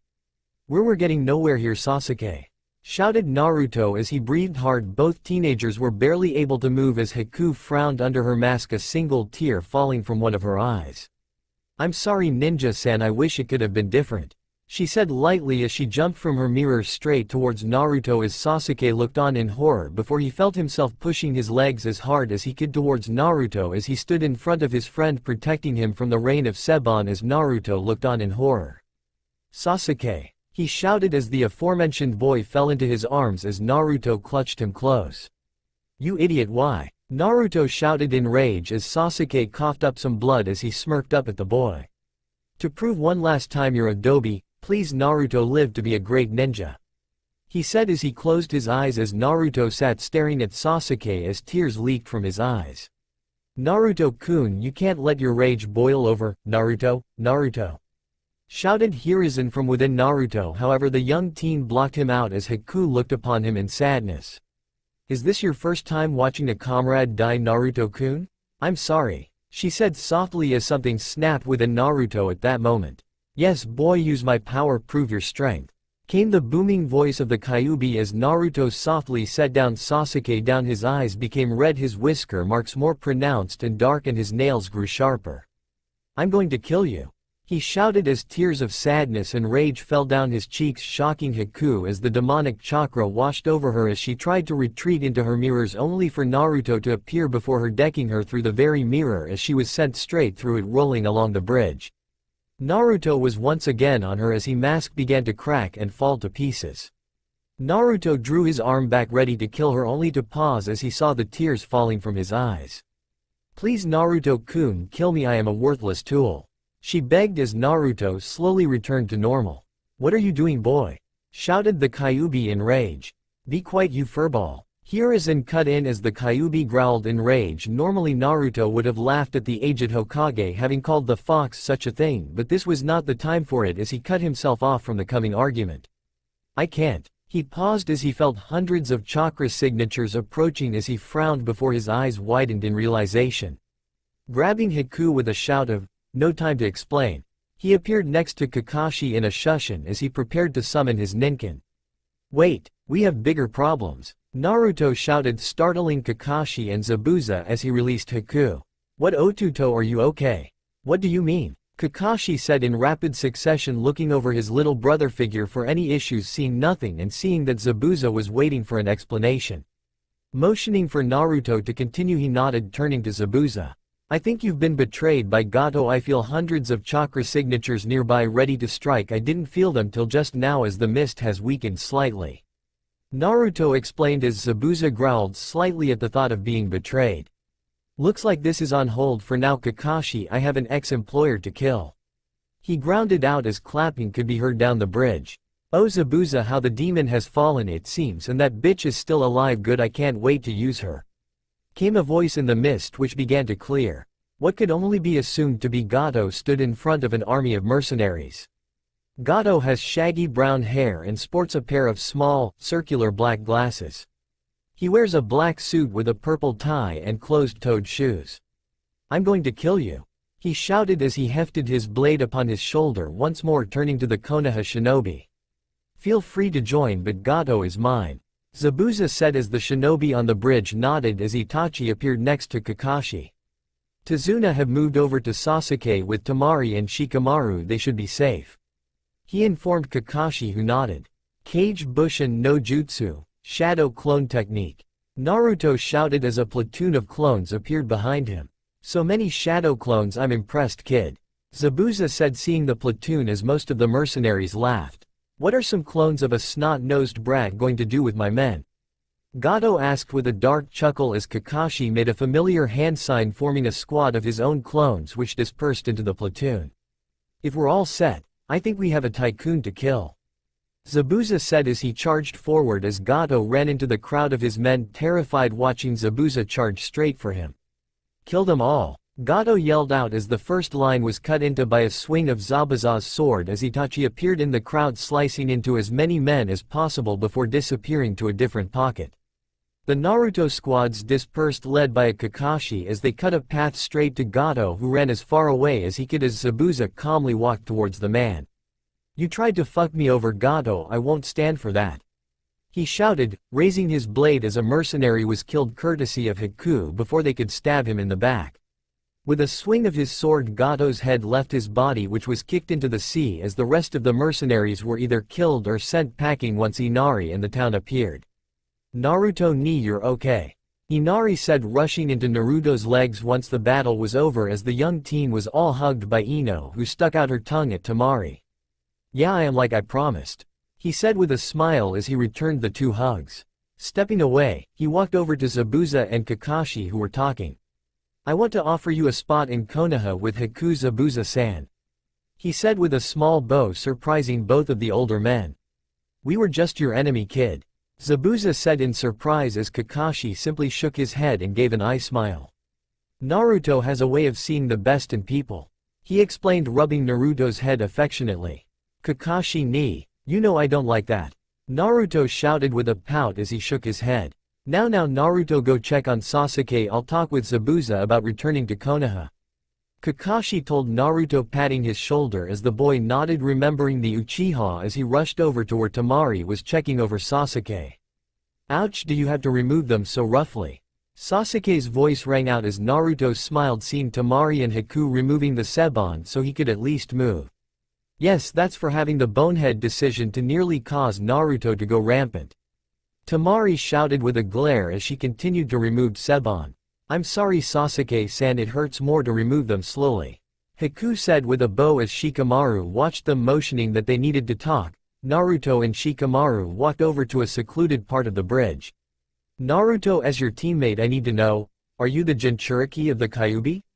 He asked as Naruto frowned and nodded. How did you figure it out? Naruto asked as Shikamaru shrugged. It's troublesome to explain, but I've seen how some people treat you. Also, the Kyubi attack was on your birthday. Finally, the chakra you used today felt demonic. It all kinda clicked over time. Shikamaru said lazily as he looked at his teammate. Do you hate me over it, Shikamaru? Naruto asked. His voice for once was timid and meek. Nah, it's too troublesome, he said with a small smile, which Naruto returned. Rally up everyone, shouted Kakashi as they looked over to see the Junin were finished talking. Temari and Haku helped Sasuke limp over. Once everyone was there, he nodded. Alright, the bridge will be finished in 3 days, after which we'll set out to Konoha.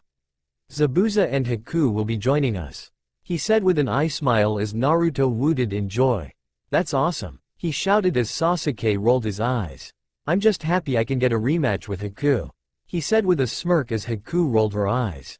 3 days later, leaving Nami was a rather exciting affair. The entire nation came to watch Team 7 and Team 8 with friends leave, wishing them well and safe travels. Please come back soon, Shinobi-san, shouted some of the villagers as all of them cheered in excitement at being free once more. Naruto and Inari stood off to the side, sharing a moment. Please come back soon, Naruto ni, he shouted, holding back tears as Naruto rubbed the top of Inari's head. I promise Inari, and don't hold back tears, it's fine to cry, Naruto said with a smile as the two hugged once more as they headed back to the main group where Tsunami and Tazuna stood. Thank you again for protecting my father, she said with a bow, which all of the shinobi returned. Please, there's no need, thank you for your wonderful hospitality over this month, Kakashi said. Tazuna grinned. Nami will always have a spot for each and every one of you, please arrive home safe, Tazuna said with a laugh as everyone waved, heading down the bridge. What shall we name this bridge? One the villagers asked, which caused Inari to grin. Why not the Great Naruto Bridge? Shouted Inari as all of the villagers cheered. Hear that, they think I'm awesome, Naruto proclaimed as they finally reached the land of fire once more. As he grinned, Temari rolled her eyes as she walked next to him as Zabuza chuckled. Kakashi leaned in close to Naruto's, whispering something into his ear, which caused the poor boy to go pale once more. How can I learn this secret from you? Temari asked as Kakashi only shook his head. I'm sorry Temari, however this is not something I can teach, you can only find out for yourself, he said before slipping her a piece of paper. However, I can give you a hint, he said with an eye smile as Temari read it over, nodding. Alright, let's fully set off now, Kakashi called out as they took to the trees, traveling at full speed. 2 days later, Izumo and Kotetsu sat where they always sat, in the gatehouse of Konoha, as they waited for people to come and go from Konoha, as they sat in bored silence. How is this so important again? Kotetsu asked. Because we're the first line of defense, dumbass, Izumo said, rolling his eyes as he looked down the road. Oh look, there's someone now, he called out as the group grew larger and larger till Teams 7 and 8 were both visible. Hey Kakashi and Itachi, you guys are both returning at the same time, huh? How were your missions? I didn't expect yours to be so long, Kakashi, Kotetsu called out with a smile, only to watch in disbelief as he spotted them walk by with Zabuza. Sorry guys, gotta report to Minato-sensei, I'll tell you later, he called out as the two Chunin slumped down, disappointed they were ignored. Told you gate duty sucked, Kotetsu said in sadness. Yeah, whatever, Izumo replied. It didn't take long for the two teams to reach Minato and give him the debrief on the events that had happened while the two teams were out on mission. To say the fourth Hokage was shocked was an understatement. So let me get this straight, you found bandits that have direct ties with Orochimaru and had 3 ninja connected to Orochimaru with them? You saved an entire nation from one of the richest businessmen in the world with the shinobi he hired and have brought them back to Konoha? Minato asked, looking at the two teams who stood in front of him with Haku and Zabuza to their right. On top of that he said, looking Naruto. Want them to join the village? You're too much like your mother for my own good. Minato said, laying his head down on his desk in pain. Fine Team 7, congrats on your success on both a B-ranked mission and an A-ranked mission. Team 8's congrats on your A-ranked mission. Zabuza, I'm sure you're more than worthy of Jonin rank, but we have to find where your loyalties lie. Go to the T&I department for an interview. Where would you say Haku is? He asked. Zabuza thought for a moment before he shrugged. I'd say probably Chunin, he said with a shrug as Minato let out a long sigh. Haku-san, you'll go for an interview as well, and afterwards we'll test your skills, but for not welcome to Konoha you can stay in the Namikaze compound since Naruto here will take full responsibility for you too. Dismissed. Minato called out as the teams went their separate ways home to rest. I need a drink, Minato said as he pulled some sake out of his desk as he took a quick drink before returning to fighting his ultimate enemy. Paperwork. Again, shouted Zabuza, who stood over a tired Naruto, his hand barely clutching onto his sword. Huffing and puffing, he slowly pushed himself up, clutching his katana with both hands. Naruto charged towards Zabuza as he went for an overhead swing, which Zabuza blocked lazily, pushing Naruto's blade up. Grunting, Naruto quickly recovered his blade as he went for a horizontal slash, which Zabuza once again blocked. Sighing, Zabuza blocked another swipe from Naruto as he kicked the young man in the chest, sending him flying and sprawling once he hit the ground once more. Sheathing his sword, Kushina finally made her presence known. Geez, Zabuza-san, you really put my son through the ringer, Kushina said as a smile as Zabuza offered a polite bow. Laughing, Kushina waved the man off as Zabuza raised from the bow. Well, he does have a reputation to live up to as a swordsman. Very few swordsmen gain the respect of the Kiri no Shinobigatana Shichinin Shu, 7 ninja swordsmen of the mist. So I figured for gaining my own respect I would train him to the level of one of us, Zabuza said with a grin, which Kushina returned. You flatter me, Zabuza, however for now let's have Naruto take a break and get some lunch, she said as Naruto was instantly up as soon as he heard lunch, causing Kushina to chuckle while a tick mark grew on Zabuza's forehead. Really, Gaki? You can't stand to train but you're up for food, he shouted in rage as Naruto nodded. Food won't beat me down like you will, Naruto said simply as the rage grew in Zabuza's eyes before he chased Naruto all the way back to the Namikaze household. Ni-san is in trouble, Tilda, Aiko teased as her older brother ran through the house with an angry Zabuza hot on his trail as they ran all through the halls and house. Tamari sat at the table as she ate her food in peace until Naruto slid underneath the table, which caused Zabuza to slice through it. You fucking idiots, shouted both Tamari and Kushina, smacking the two men over their heads, causing a lump to appear on both of their heads as they sat in different corners holding the spot they were hit. You didn't have to hit so hard, Naruto and Zabuza both complained. And you two idiots didn't have to nearly destroy lunch, Tamari said in rage as she went back to eating in silence. As the two finally calmed down, joined the rest of the family, which included Haku, who had remained silent up to now. Minato also flashed into his seat, surprising the family and guests. "To-san, you're here," Naruto shouted happily as Minato simply gave a smile and a wave. "Yo, I heard lunch was being made, so I figured I'd leave some cage bunchin at the office and enjoy a meal with my family," he said as everyone smiled, seeing the busy Hokage there with them. "Glad to have you with us, Minato-kun," Kushina said with a smile as she kissed her husband on the cheek as she finished placing all the food down before sitting down herself as every dug in. They all ate in a comfortable silence as they simply enjoyed her cooking. "That was as good as always, Ka-san," Naruto said with a small sigh, patting his stomach as everyone also sat back happily filled from the meal. "Alright, I think I should get back to the office before Shizune finds out I left," Minato said with a smile as he hugged Kaito and Aiko before flashing away back to the Hokage tower. Haku and Naruto helped clean up the dishes from the meal and put the leftovers away as Tamari came up behind Naruto. "Hey Naruto, after you're done we need to talk about something in your room, got it?" Tamari asked, which Naruto nodded to, flashing her a smile as she walked away and upstairs. Once all the dishes were put away, Naruto quickly ran upstairs to see Tamari sitting on his bed fidgeting with nerves. "So what's up, Tamari?" Naruto asked as Tamari sat in silence before she got her nerve once again standing up as she gave Naruto a hug and a light kiss on the lips. Naruto, I love you a lot, but I think you need to go on dates with other people. While I don't like sharing you, I kinda have to with CRA being placed upon you. I've come up with a list of people who I think would be good for you, she said as she clutched Naruto tightly, who returned her embrace as while he was shocked he kinda expected this to happen. Alright, who were you thinking? He asked, curious to the list of girls she had for him. Well, my list so far is Haku, Hinata, Tenten, and as much as it pains me to say it, Ino. She said. This time it took a while for Naruto to recover from his shock before he started to laugh as Tamari grumbled about pain in the ass future husbands. Ino, huh? Your self-proclaimed rival for my attention? He asked after he recovered from his fit of laughter. Yeah, I mean, she's cute, right? We both already know she likes you and cares about you. Plus I think she would be good at keeping all the other wives in line. She grumbled with a small blush. I guess so. Alright, I'll start with Ino then, unless you want me to start with a different girl? Naruto asked. He knew this wouldn't be easy for Tamari, but he also knew she wanted him to be happy. Even if that happiness meant sharing the man she loved with other people instead of having him forced to sleep with others. I think that'll be for the best. She's the person that'll probably be most open and willing to such an idea.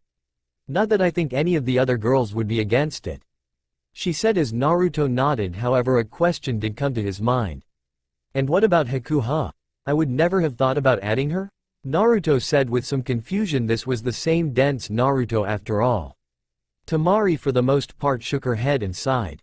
Seriously, Naruto? You haven't noticed her looking at you longingly? Oh, the way she dotes on you whenever she can? I mean, hell, I've seen her watching you when we train, she said, which caused everything to click in his head that Haku liked him. Naruto at least had the decency to look somewhat sheepish at ignoring Haku's feelings. Yeah, I guess you're right. I just never really thought she might like me in that manner. Okay, I'll ask Ino out on a date first and then Haku. After that I think I'll ask Tenten and finally Hinata, he said with a smile, which Tamari returned and nodded. That's a pretty good order, I think, but don't forget about me, she joked, which caused Naruto to chuckle lightly. I wouldn't never dream of it, plus I still have training to do. After all, the Chunin exams are in a month and a half, he said confidently as if he knew he was going to compete. So I can't delegate all my time going on dates, he joked, which caused Tamari to laugh. That's true, I suppose, she said as she stood on her toes, planting a quick kiss on his lips, which Naruto happily returned. Now then, I think there's a certain girl that wants to see you, she said as she stood away from Naruto as he smiled and nodded.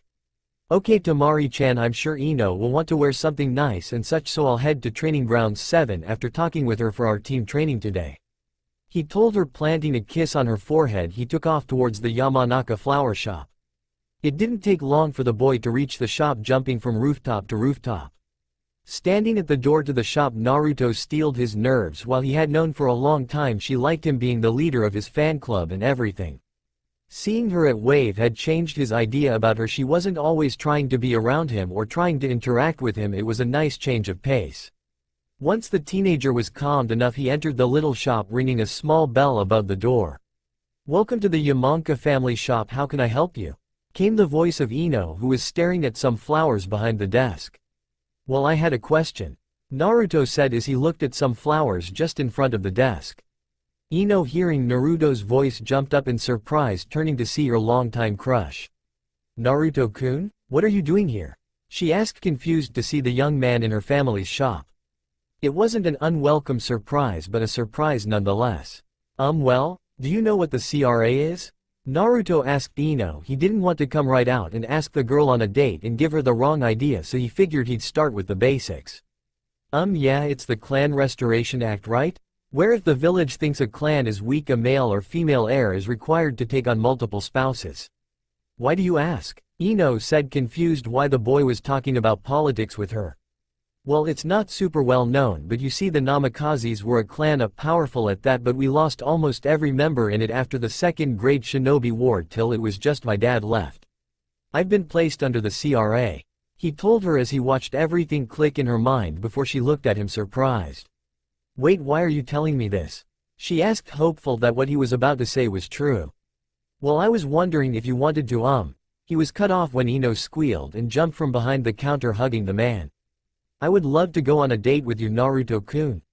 She said happily as Naruto awkwardly wrapped his hands around her.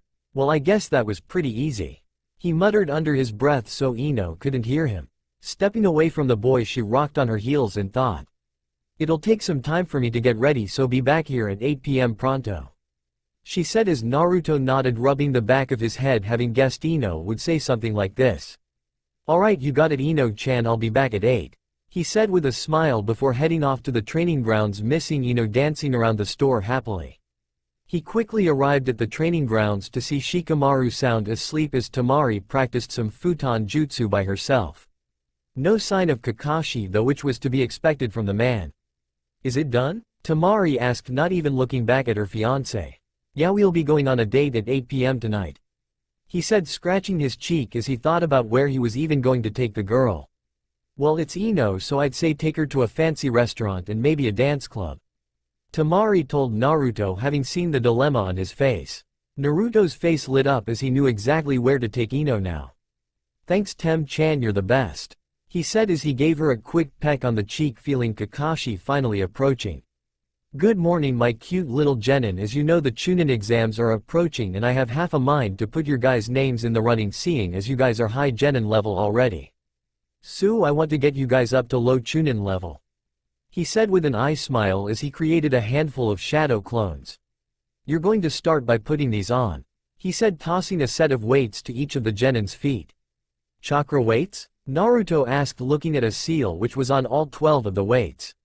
Yup, these will help not only your chakra reserves but your stamina, endurance and speed. He said as the genin looked at each other before shrugging as they put the weights on their ankles and wrists. Adding a little bit of chakra, they already felt sluggish as the weights activated, feeling themselves pulled to the ground. Now then, we'll start off slow 50 laps around the training grounds. This elected some groans from the genin. And if you slow down to a speed I dislike, one of my clones here will throw kunai and or shuriken at you guys. He said with another eye smile. You wouldn't do that, would you, Kakashi ni? Naruto asked with fear in his eyes, only for a kunai to fly by his head. That was all the answer that the genin needed as they took off running around the training grounds, dodging kunai and shuriken every so often. The clones seemingly got bored of this as they began to throw pots, pans, logs, the odd cat or two, which confused the team to no end. How is Kakashi ni getting all of this? Naruto yelled as tears streamed down his eyes from the treatment of his surrogate older brother. I don't care, it's too troublesome, think about where he's pulling everything from. Shikamaru said as Temari nodded in fear. It took the young teens about a half an hour to complete the laps, and once they did they all promptly collapsed to the ground, huffing and puffing as they tried to just try and catch their breath. Good job guys, how are you feeling with those weights now? Kakashi asked as all the genin elected to simply groan in misery. Good, now then it's time to spar with me one at a time. While one person is sparing, everyone else will be working to complete 100 push-ups, 100 sit-ups, 100 squats and finally a minute of planking. You have to complete 3 sets of these. Got it? Good, first up is Naruto. He told his team. Pushing himself up, Naruto got into his stance as everyone else began to do their workout. Let's see what you can do, Naruto. Kakashi said, pulling out his orange book. The genin knew that it was going to be a very long afternoon. Kusagakura, you really think you can accomplish these goals? Asked the leader of Kusagakura 1 Daiki Harada. He was a rather plain man with brown hair and black eyes. He wore a uniform that looked similar to a Konoha Junin, except the flak jacket was in a dark brown. Of course, Daiki Dono, I think the great powers have had it too good for too long. Came a voice that sounded similar to that of a snake which was hidden in the dark room. But can you really pull together as strong of a force as you're claiming? Daiki asked as he stared into yellow slitted eyes. I mean, no offense, I'm sure a man of your reputation can, but it's hard to believe is all. He said as the man simply chuckled. Kukuku, I'll give you 2 weeks exactly to think about it, but we'll need an answer by then, otherwise your village might not be in the spotlight. He said with a menacing grin which was hidden by the darkness. As you wish, I'll have a response in 2 weeks. Daiki said as the man disappeared, causing Daiki sink into his chair with a sigh he didn't know he was holding. Turning to overlook his village, he sat deep in thought. Konoha that night. Naruto stood fidgeting in nervousness, something he wasn't very accustomed to. Naruto wore black pants and a white button-up shirt with a black blazer which had orange highlights. He stood outside the door of the Yamanaka house as he slowly lifted up his hand to knock. The door was opened by one Inochi. "Ah, Naruto, Ino told me you would be here tonight, please come and take a seat. We need to discuss some things," Inochi said with a smile that promised pain as he allowed Naruto into the house. Naruto, seeing he had no other choice, entered the house and took a seat as instructed. "So Naruto, what are your plans for tonight with my daughter?" Inochi said as he pulled a kunai out, absent-mindedly playing with it as he started straight at Naruto. "Well sir, we're going to go to the Golden Leaf for dinner and then we're going to head to the Black Boar for some dancing and then I'll bring her home at 11 tonight." Naruto said as a gulp as Inochi stared at Naruto processing everything. "Any plans for anything else special?" Inochi said as Naruto instantly shook his head. "No sir, I just want to get to know your daughter. For now I have no plans for anything like that, I swear," he said as Inochi nodded. "Good, otherwise I'll take away what makes you a man, you got it?" he asked as Naruto nodded, sweat pouring down his face. "Daddy, what did I tell you about scaring Naruto?" shouted Ino as she bonked Inochi upside the head as the man's personality did a 180 as he turned to his daughter, smiling brightly. "I'm sorry princess, but I had to give him a mean old dad act. We only ever hopefully get a chance to do it once," he said as Ino simply rolled her eyes as she walked down the stairs. She wore a purple dress which fitted to her forming curves as she wore minimal makeup, her hair let down from its normal ponytail. Naruto was left a little speechless at her appearance. "How'd I look?" she said with a smirk, knowing by his impression how he felt already. "You look really good, Ino-chan," he said as he stood up, offering his arm, which Ino happily took in her own. "Back by 11, remember that, Naruto," Inochi warned as he opened the door, allowing the two to leave and head off into the night. "I will, Inochi-san, I will see you then and not a moment later," he said as he waved to the man, the two heading into Konoha. They walked in a comfortable silence for a little while until Naruto decided to break it. "How's your team?" he decided to ask and break the ice. Team 8 and Team 7 had gotten along fairly well during the mission in Wave, but he hadn't heard much about them lately. "They've been good. Itachi-sensei and Izumi-sensei have been pushing us hard to get us where they want us to be to get ready for the Chunin exams. Sasuke and Yakumo have been getting along pretty well lately. They've been hanging out most of the time after training," she said as Naruto looked at her confused. "Wait, really? I never would have thought they'd get along so well," Naruto said with a shrug as they arrived at the restaurant, which was packed, seeing as it was one of the best restaurants in Konoha. "Naruto, are you sure? The Golden Leaf is one of the busiest and fanciest restaurants in Konoha," she whispered in his ear. However, Naruto just shot her a grin as he led her up to the hostess. "Oh, hello Naruto-sama, are you here for your reservation?" she asked as Naruto gave a simple nod. "Of course, just follow me," she told the two as Ino watched in shock as the two were led to a dark corner of the restaurant. "Your server will be here soon, Naruto-sama," she said with a bow before disappearing as Ino finally registered that they were within the establishment. "Naruto-kun, when did? It takes years to get off the waitlist. How the hell did you get us in here?" she asked in confusion as Naruto gave a small chuckle. "When your dad's the Hokage, you can kinda pull some strings. Plus the Uzumaki clan may be one of the shareholders, so there's that as well," he said as the server finally came around, grabbing the two's orders. "We haven't been on any missions in a while. What about you guys?" Naruto asked as he turned back to his date, who nodded. "Yeah, we haven't. I guess it's because they want us to be here and ready for the Chunin exams and not be out of Konoha on a C rank or something like that," she said, which Naruto nodded too. "How are Haku and Zabuza fitting in?" she asked as Naruto sighed. "Well, they're both fitting in pretty well. Haku was made a Chunin and Zabuza is still on a probation period, however he will more than likely be made a Junin if he sticks around. Though Zabuza has been training me into the ground with Kenjutsu training, and then on top of that I have to train with Kakashi ni. My bruises are growing bruises," Naruto whined as Ino giggled. "They're just preparing you to win the Chunin exams. If that means you getting your ass kicked every day, that means you have to get your ass kicked," she joked as Naruto sighed in defeat. "Yeah, I guess you're right, but I wish they weren't so harsh," he complained one last time as their food finally arrived. They ate in a comfortable silence, simply enjoying being in each other's presence. Once they were both done, Naruto paid for the meal as they stood up, Naruto giving her his arm once more. "Where to now, Naruto-kun?" she asked, laying her head on his shoulder as they walked out into the night. "The Black Boar is next on the list of where we're going," he said with a grin, which Ino returned.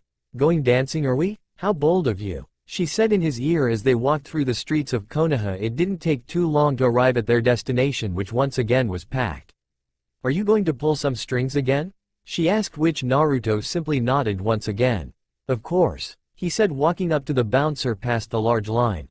Ah, good evening Naruto-sama, head right in, he said as some groans rang out within the crowd. However, the two simply ignored them, heading into the dance club. As the music blared loudly, the two were barely able to hear their own thoughts. However, it didn't take long for them to get into the rhythm of the music as they started to dance with each other. This place is awesome, Ino shouted over the music as the two danced in front of each other. It's one of the best clubs in Konoha, of course it's awesome, Naruto shouted back as Ino slowly got closer to the young man and began to grind on him, much to his amusement and enjoyment.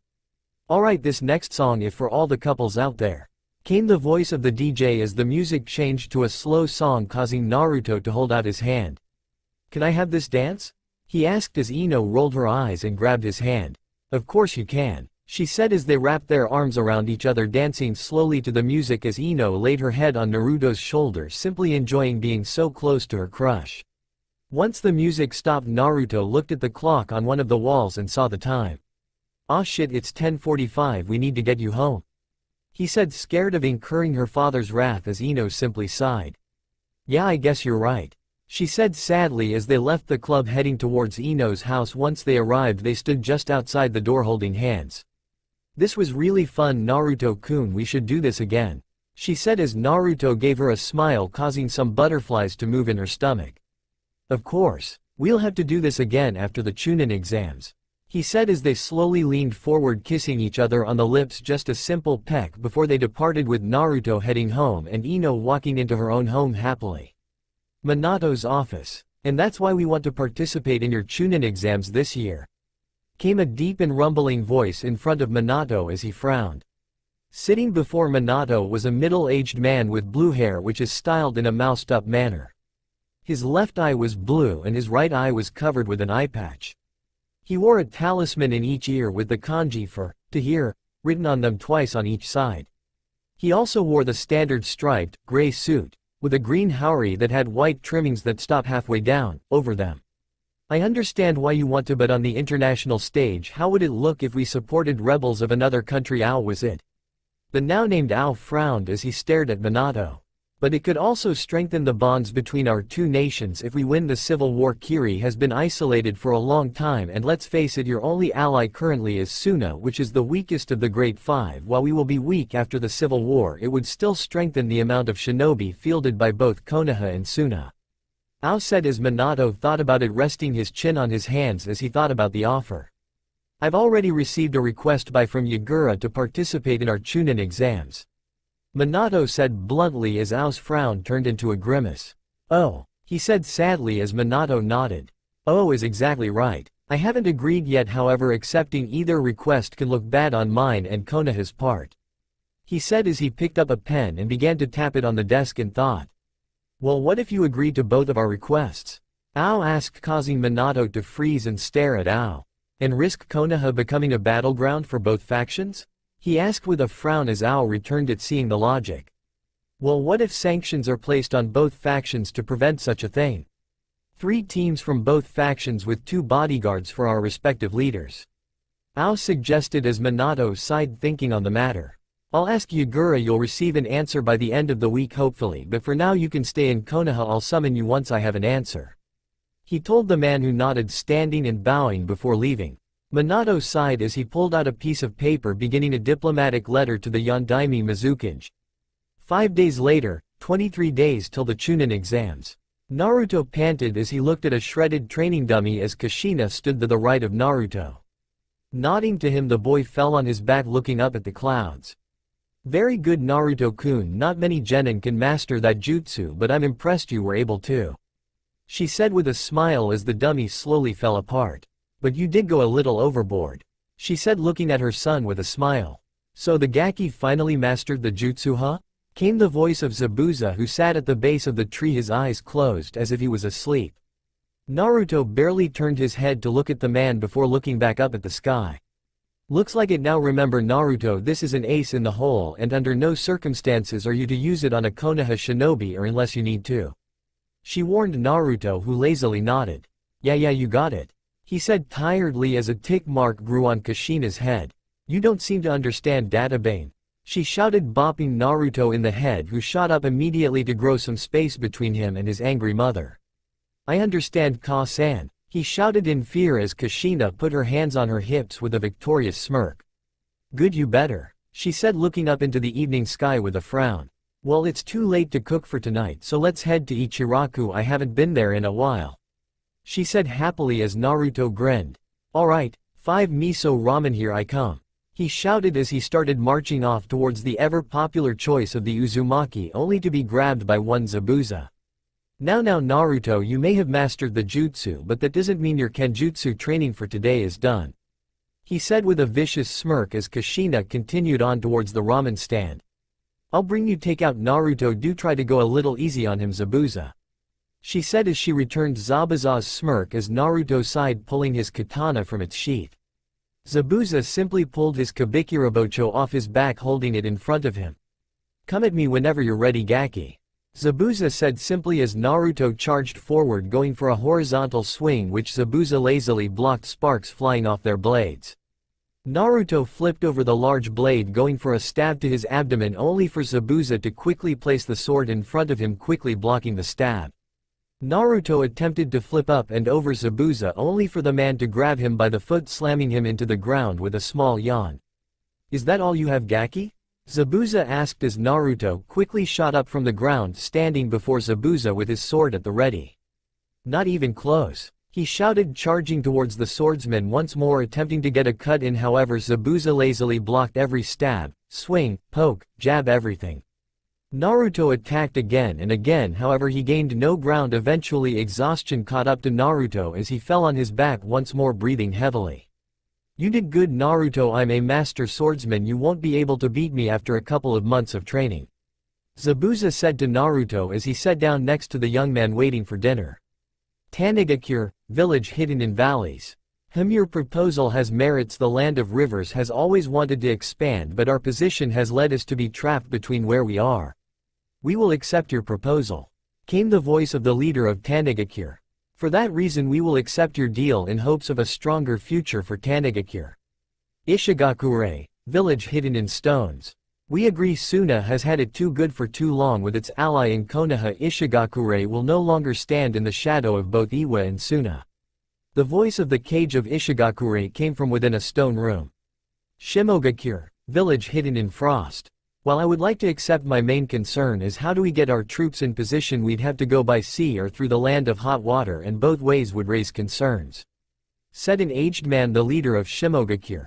Kukuku, leave that part to me. You will have a way to send your contingent of shinobi if all goes according to plan, came the same snake voice from before as the old man stroked his beard. Very well, you have the support of Shimogakure. Kusagakure. Daiki, what will it be? You're the last holdout on my little project here, I need an answer, the snake asked as Daiki looked out over his village and thought. Kusagakure will join you. We've been used as a stomping ground by the Big Five for far too long. You have our support, Daiki told the snake as he turned to look back at the yellow eyes as a large grin formed in the dark. Good, you will not regret your decision. Daiki, Minato won't know what to do against such odds, the man said, leaning forward to reveal a man with very pale skin, golden eyes with slitted pupils, purple markings around his eyes and fang-like teeth. He also has pronounced cheekbones and straight waist-length black hair with some locks covering and framing his face. He was wearing a plain gray garb with a black polo and pants underneath, a thick purple rope belt tied in a large knot behind his back, blue tomo-shaped earrings, and shinobi sandals with bandages around his calves. I hope so, Orochimaru, he said, turning back to his village as Orochimaru slithered away to plot. Minato's office. Well, now I've received word for Yagura. He accepts your proposal. I doubt he was happy about it, but I will accept 3 teams from both Kiri and your rebel forces. If I find out any of them were non-genin, they will be kicked out of Konoha. Got that? Minato asked Ao, who nodded plainly. Yes, of course, we simply want to show off our upcoming talent off the front lines. We have no plans of taking fighters off the front. Thank you, Minato-sama, Mei-sama will be most grateful. He said with a bow which Minato waved off. No need to be so formal. I've heard the horror stories to escape Kiiroi. I hope you win. However, I can't formally raise support as that would look bad on Konoha. But I hope my verbal support helps. It does more than you know, Minato-sama. Ao said as the two began to discuss the plans for the Kiiroi rebel delegation. 22 days later, one day before the Chunin exams, Temari and Naruto were walking down an alley with no destination in mind. Both of their clothes were scruffed up from the day's training. Naruto was zoning out as Temari talked about something that Naruto couldn't quite remember. Ruto. Naruto. Naruto. Temari shouted, startling the young man as he was snapped out of his mental thoughts. Sorry, I've been sensing a lot of foreign chakra enter Konoha lately. I guess a lot of the delegations are arriving for the Chunin exams. Naruto said absent-mindedly. However, the young teenager stopped suddenly as Temari looked at him with concern. Konohamaru, you know boxes aren't supposed to be box-shaped, right?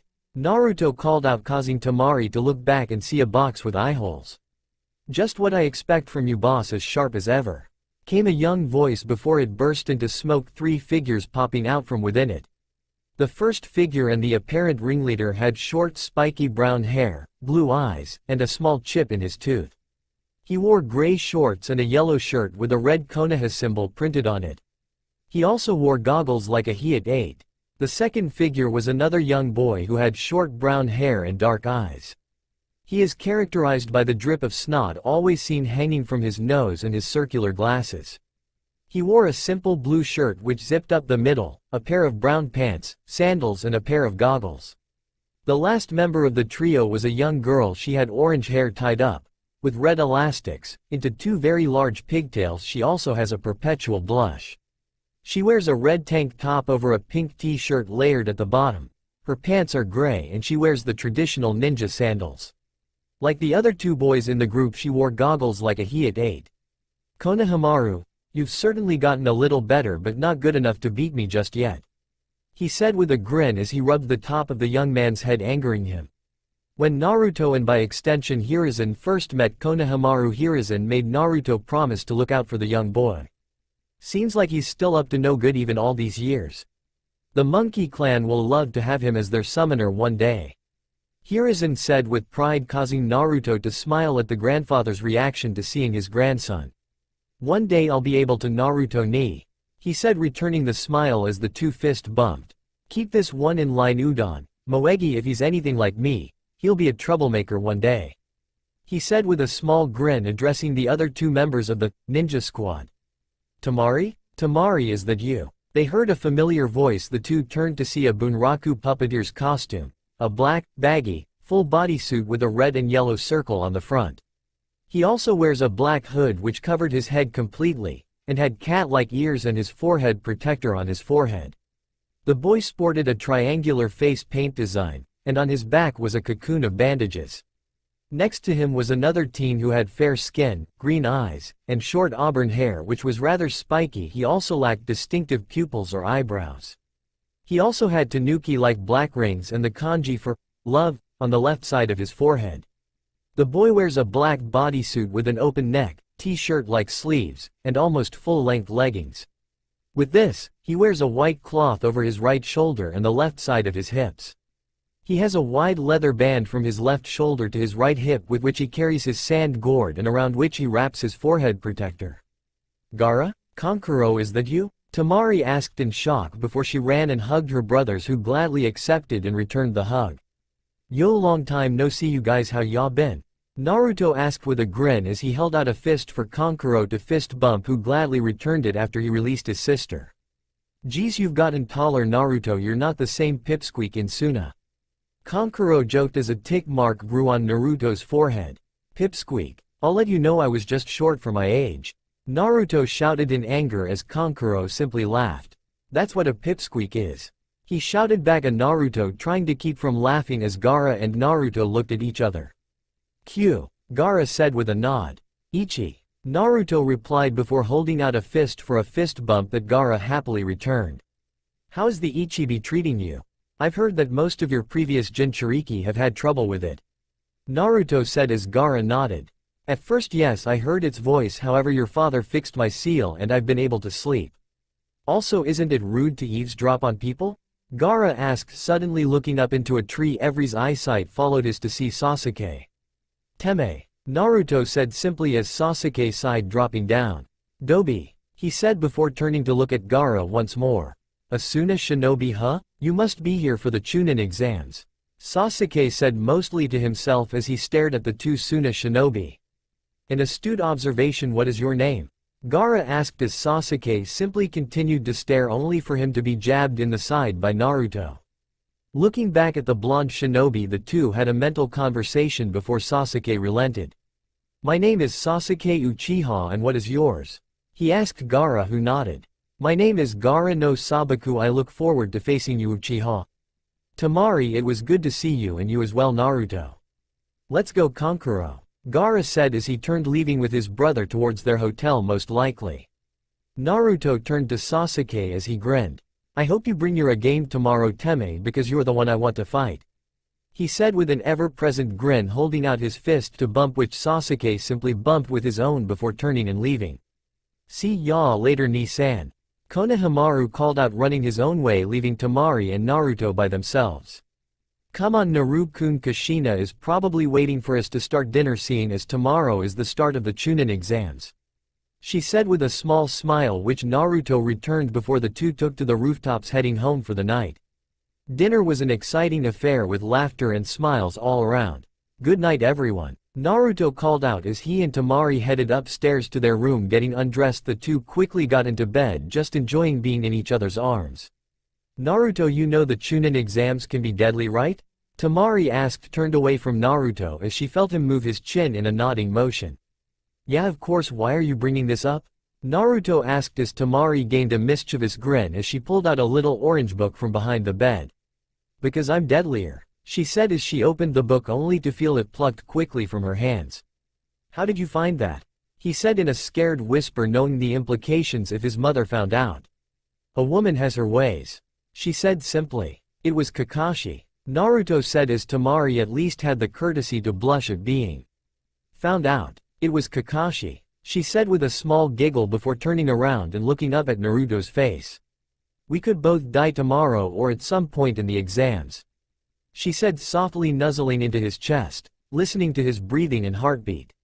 I won't let you die, I promise. Naruto said, determination filling his voice as he looked down at Temari, who quickly captured his lips with her own, the two of them making out as their hands began to explore each other's bodies, with Temari somehow ending on top of Naruto. Team 7 stood outside the academy as they looked between themselves, determination filling their eyes as they nodded to each other.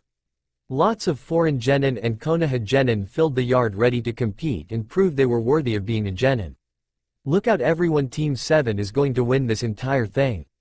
Naruto shouted, raising his fist into the air as the trio walked towards the doors, ready for their lives to change, but not in the way that these exams would actually change their lives.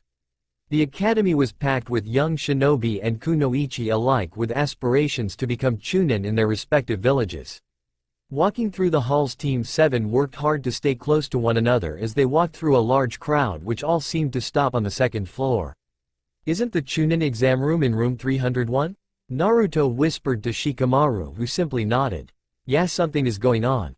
He whispered to both Temari and Naruto as they moved through the crowd. Come on, you have to let us through, came a shout from the front of the crowd. Tenten? Naruto asked aloud as they finally broke through to see two familiar-looking genin in front of a room with 301 above it. Tenten and a Hyuga stood just ahead of them, pleading with the two genin who stood blocking everyone from entering. Are you sure you want to enter? The Chunin exams are dangerous, you could die, we're just doing you a favor. One of the genin said, crossing his arms as he stared down Tenten. Our flames of youth would never allow us to die, came a shout from a genin next to the Hyuga, who wore a green jumpsuit and orange leg warmers. Naruto shuddered when he looked at the genin, knowing exactly who he was. I'm sorry to say, but nothing can truly prepare you for this, you're all too weak, the other genin said as Naruto frowned, looking at the room sign one more time before he realized something.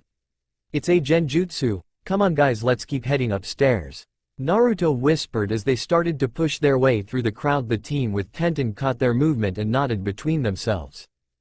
Fine, you're right, we're too weak, fate has decided it. The Hyuga said, which was the last thing Team 7 heard as they went down an off-branching hallway to continue their way upstairs. Wait, they heard from just behind them. You are Naruto Namikaze, right, the son of the Yondaime? Turning around they saw the same green-clad genin before, however they got a better look at him. His hair was in a bowl-cut style. He wears a green jumpsuit, orange leg warmers, and a red forehead protector worn as a belt. He has bandages around his forearms up to his fingers. He also had rather large eyebrows. Yeah, I'm sorry I didn't quite catch your name, Naruto said as the boy grinned with light practically gleaming off his teeth. I am Rock Lee and I would like to fight you. You're the son of a Hokage and the Rookie of the Year while I am the dead last. Naruto stared at the genin with a small frown as he glanced at his teammates. Temari was staring at the boy's eyebrows in disgust and Shikamaru simply shrugged. I suppose I could honor your request, Naruto said as the boy's grin grew as he gave Naruto a thumbs up. Yosh, that is most useful of you, he shouted as he got into his fighting stance with his knees bent, one arm behind his back and another in front of him. Naruto felt a sweat drop forming at the back of his head as he slipped into his own stance. Whenever you're ready, Lee, Naruto told the green-clad genin, who nodded before literally disappearing from Naruto's sight, causing the teen's eyes to widen as he searched for the boy only to be forced to duck underneath an orange leg warmer which passed through where his head once was. Most youthful of you, Naruto-kun, to be able to dodge my kick on only instinct, Lee shouted as he brought his foot down, causing Naruto to bring his arms up in an X as a crater formed underneath his from the pressure. Naruto grunted in pain as he felt his arms go numb. Oh Kami, that hurts, Naruto groaned out as he pushed his arms forward, causing Lee to temporarily lose his balance, giving Naruto an opening to quickly lash out with a punch to Lee's stomach, sending the boy sliding back as a large grin formed on his face. You are indeed a worthy opponent, Naruto-kun. I hope to face you more in these exams, he said as the Hyuga and Tenten entered the room. There you are, Lee, come on, we're not waiting for you any longer, the older teen said with an exasperated sigh. Lee straightened up, bowing to the Namikaze before moving to join his team, waving the Team 7. That was weird, Naruto said, rubbing his arms of their soreness. You said it, now let's get a move on with these troublesome exams. The resident Nara prompted his team as they continued on to room 301 without any stops. Coming around the corner they were surprised to see Kakashi. Kakashi ni, what are you doing here? Naruto asked, confused. I wanted to wish my cute little genin team good luck, he said with an eye smile and a thumbs up. You also had to make sure all three of us showed up, am I right, Kakashi-sensei?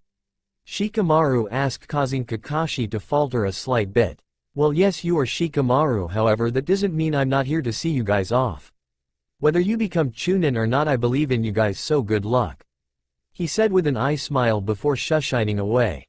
Turning to each other they smiled, holding their fists out, bumping them to each other. Listen guys, whatever lies behind that door, we'll face them together, Naruto said as they separated, walking in the door only to be blasted by a large amount of killer intent. Geez, so much for a warm welcome, Naruto said with a grin, not caring about the other genin. Hey, look who finally showed up. They heard a familiar shout from within the crowd as Kiba Inuzuka came out of it, followed by the rest of Team 8. Hey Kiba, I'm guessing you were the first to show up? Naruto asked, which Kiba nodded too. Yup, so Naruto, I heard you went on a date with our resident Hyuga, is that true? He asked with a sly grin which caused Hinata and Naruto to look at each other with a small blush, remembering the night. Flashback no jutsu.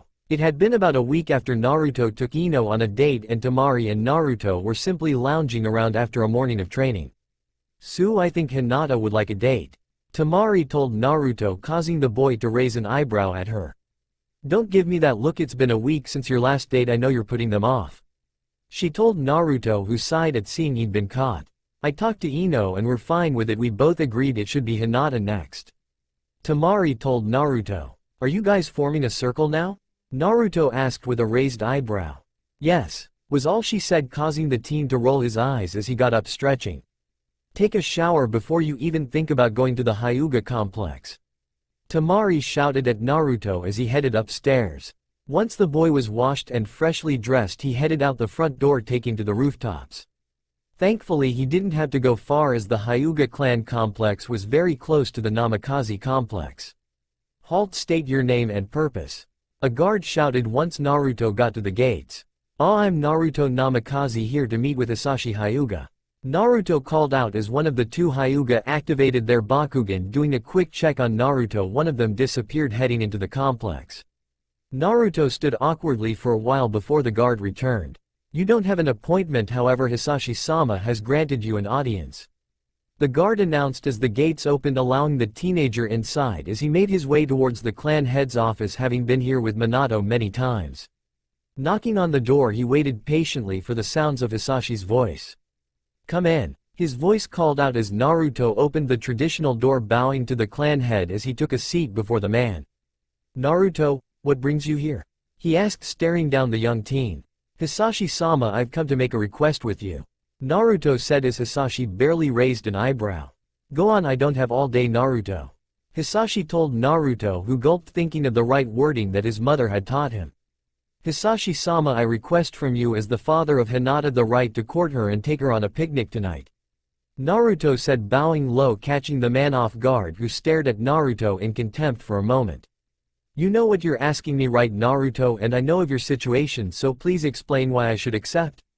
he asked. If it wasn't for the formality of the situation, he might have placed his head on his hand in thought. "Yes, I do, Hisashi-sama. I have known Hinata for quite some time now, having been in the same academy class together and Aiko and Hanabi being best friends. I know she was saddened when word about me and Tamari became widespread within our class. However, I think it would help her self-confidence, and I like your daughter a lot, sir. I would like to see if we're compatible," Naruto said without leaving the bow he had placed himself in. The seconds it took for Hisashi to think felt like minutes to Naruto. "Rise, young Naruto, I accept your request, however know this, if you take her innocence, treat her with disrespect, or even harm a hair on her head, you will no longer be able to have kids, do you understand?" he asked as Naruto rose. He activated his Bakugan to get his point across. "Yes, I do, Hisashi-sama, thank you for understanding," he said with another bow as Hisashi dismissively waved his hand. "What are you waiting for? Go ask Hinata and be on with it," he said as Naruto rose, leaving the room, not noticing as Hisashi kept his Bakugan activated, watching the boy as he made his way through the complex. Once he arrived at the garden, he searched for Hinata. The girl had one of the same hobbies as Naruto, gardening. They talked about it every now and again whenever they watch Aiko and Hanabi play at the park. Though most of the time it was Kushina and Hitomi or Hinata and Hanabi's mother that watched the twin. Spotting his reason for being there, he walked up as he watched her planting an orchid, which Naruto had learned was one of her favorite plants, second only to lavender plants. Hey Hinata-chan," Naruto causing Hinata to jump. Taking a second to compose herself, she turned to see the young teen offering a smile. Hello Naruto-kun, is Aiko-chan here to play with Hanabi-chan?" she asked, with a small head tilt, having expecting to see the young excitable girl. No, actually I'm here to ask you something," he said, looking away to try and hide his blush as Hinata rose an eyebrow, looking at the young teen. "Well, ask away, Naruto-kun," she said with a soft smile. "Have you heard of CRA?" Naruto asked, causing Hinata to place a finger to her chin. "Well, yes, I had to learn about it when learning clan politics, however due to the current size of the Hyuga clan we didn't go into depth into it." "Why do you ask, Naruto-kun?" she asked at the end as Naruto rubbed his head, trying to think of the right phrasing. "Well, to put it simply, the Namikaze clan was once a rather predominant clan, as was the Uzumaki clan. However, after the Third and Second Shinobi War, respectfully, it's pretty much just my family that's left of both clans. As such, I was placed under CRA. I'm saying all this because, well, I was wanting to ask if you want to go on a picnic with me," he said. Hinata's features softened, understanding why he explained everything. "You don't want me to think you're unfaithful to Tamari," she said softly as Naruto nodded. "Not to say I don't like you either, however currently Tamari is my fiancé after all, however she was the one to push me to do this with you," he said with a small smile, which Hinata returned. "Sure, Naruto-kun, I'd be happy to go on a picnic with you," she said as Naruto formed a face-splitting grin. "Awesome. I'll be back at 8, does that work for you?"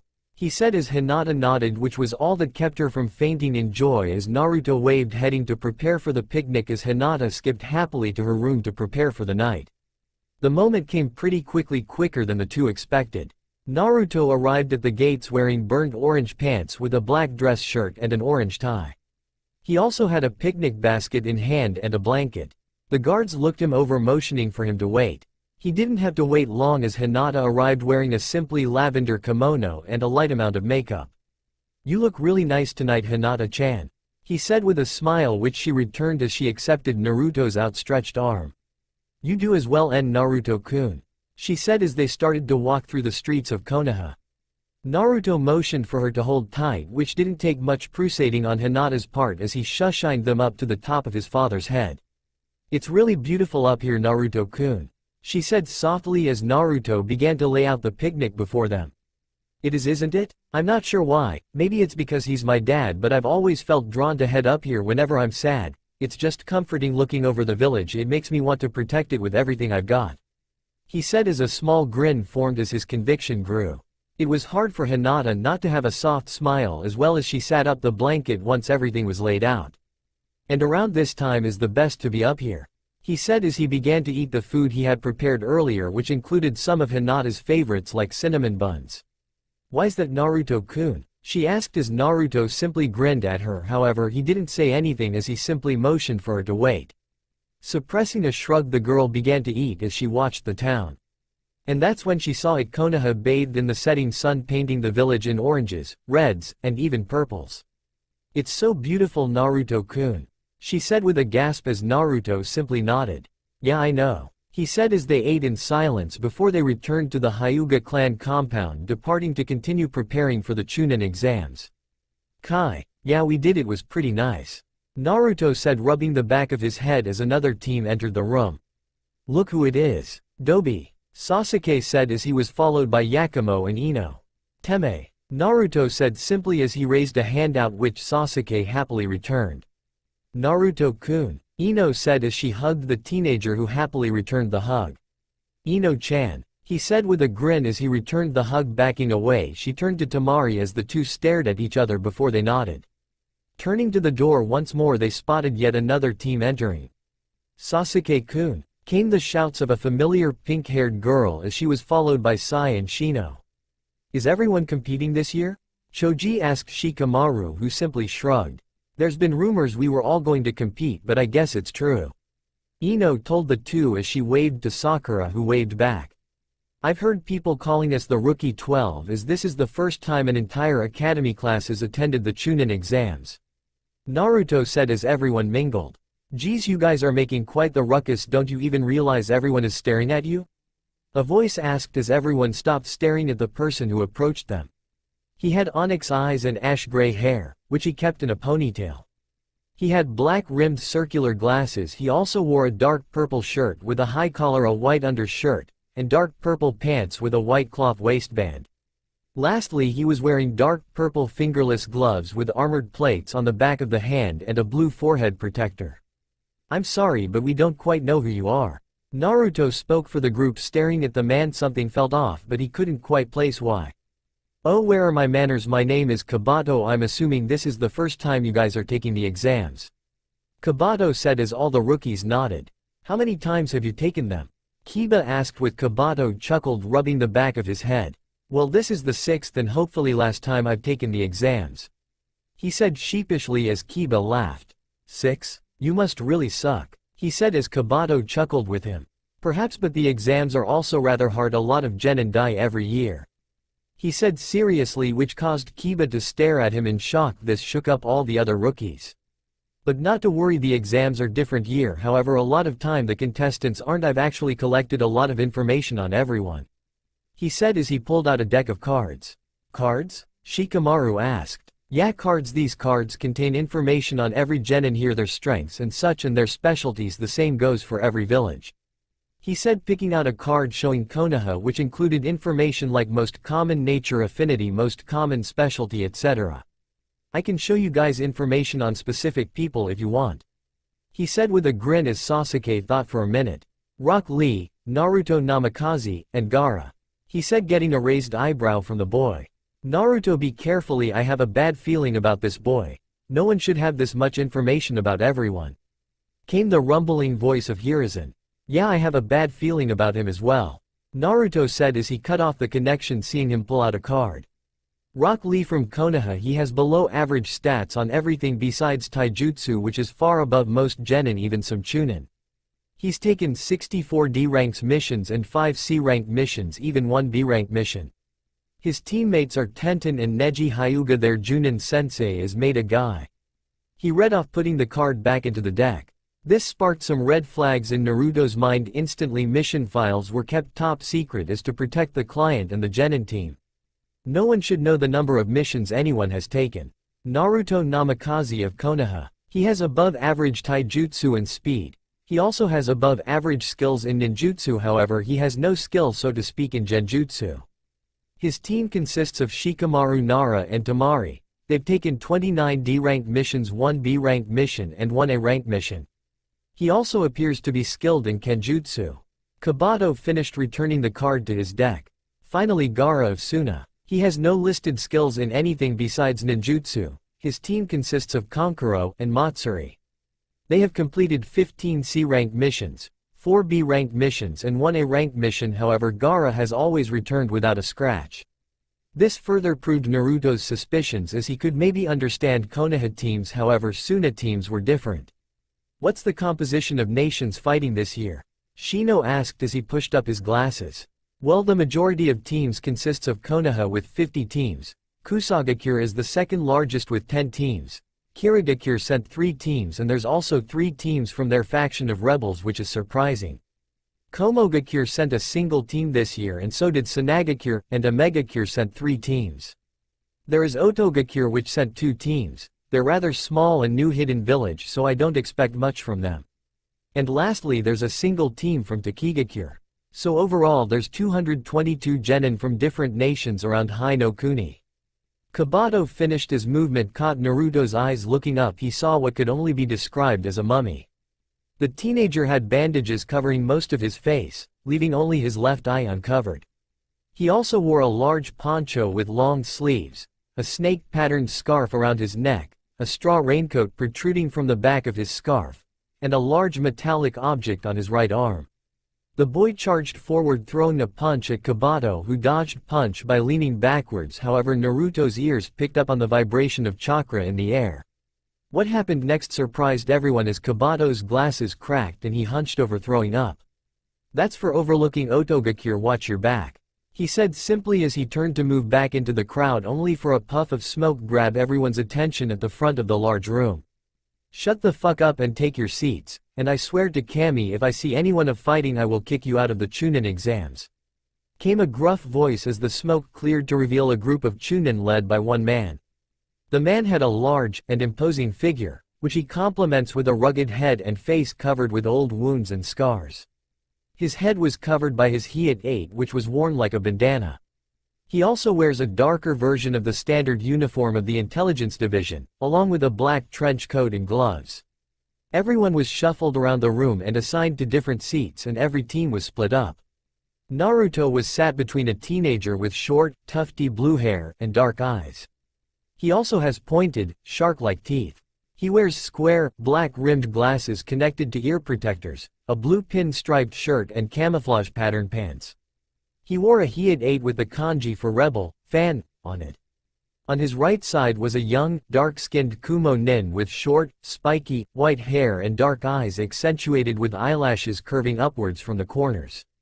He wears a dark outfit consisting of an overlong shirt with a hood, with red bandage handguards, Kumogakure shin guards, and a black Hiat-8 along with a Kumogakure flak jacket, and was sucking on a lollipop. He also had a rather large sword on his back which looked way too big for him. I am Ibiki Morino and I will be the protractor for the first section of the Chunin exams, and I am your worst enemy. The rules are simple. You will be taking a written exam. The protractors around the room will be watching you for what you may ask to see if you cheat. If you are caught cheating 5 times, you will be disqualified and forced to leave.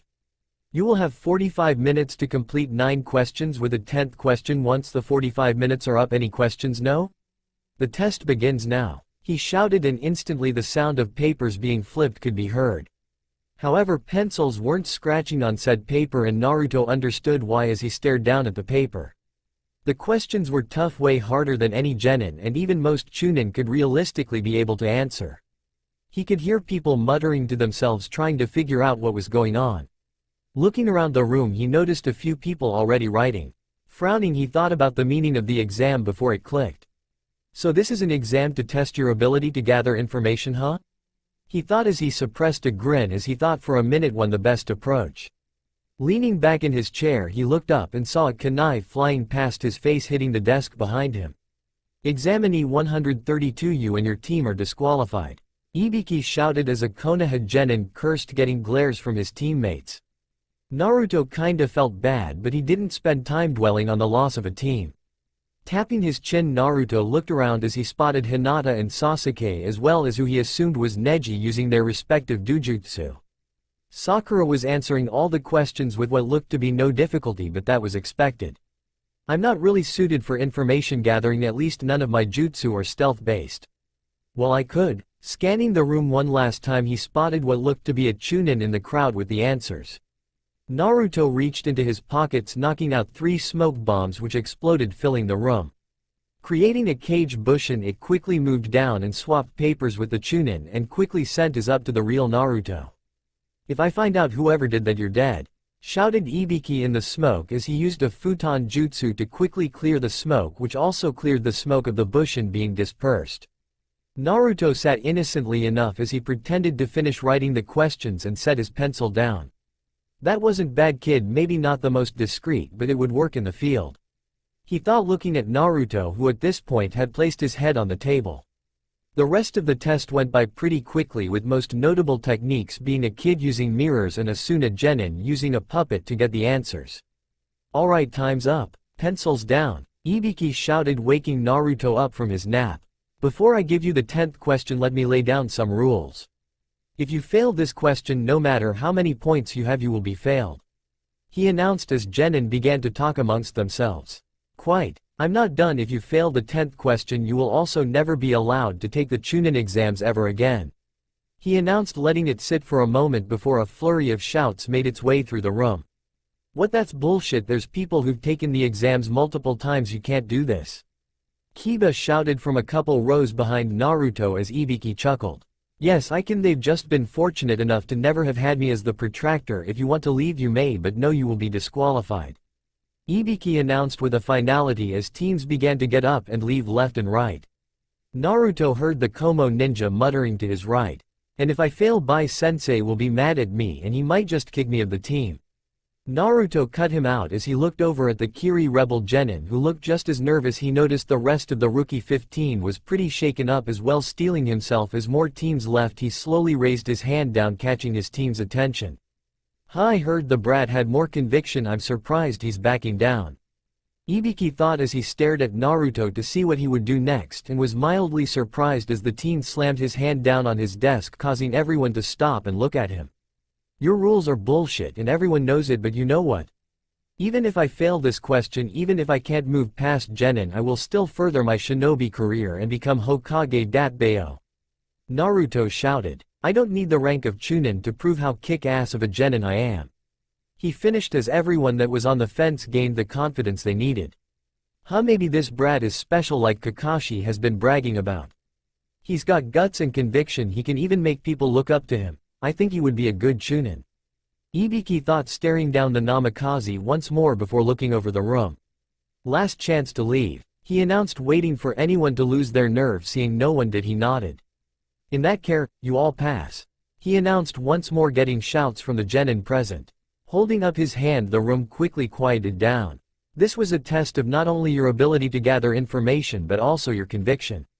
Being a Chunin, you'll be leading other shinobi on missions, almost all of which will be dangerous. There will be times where your decisions can cost lives and you will have to live with that. And there will be times where you can be captured and tortured for information, and you can take the easy road and tell the enemy everything, or you can get tortured.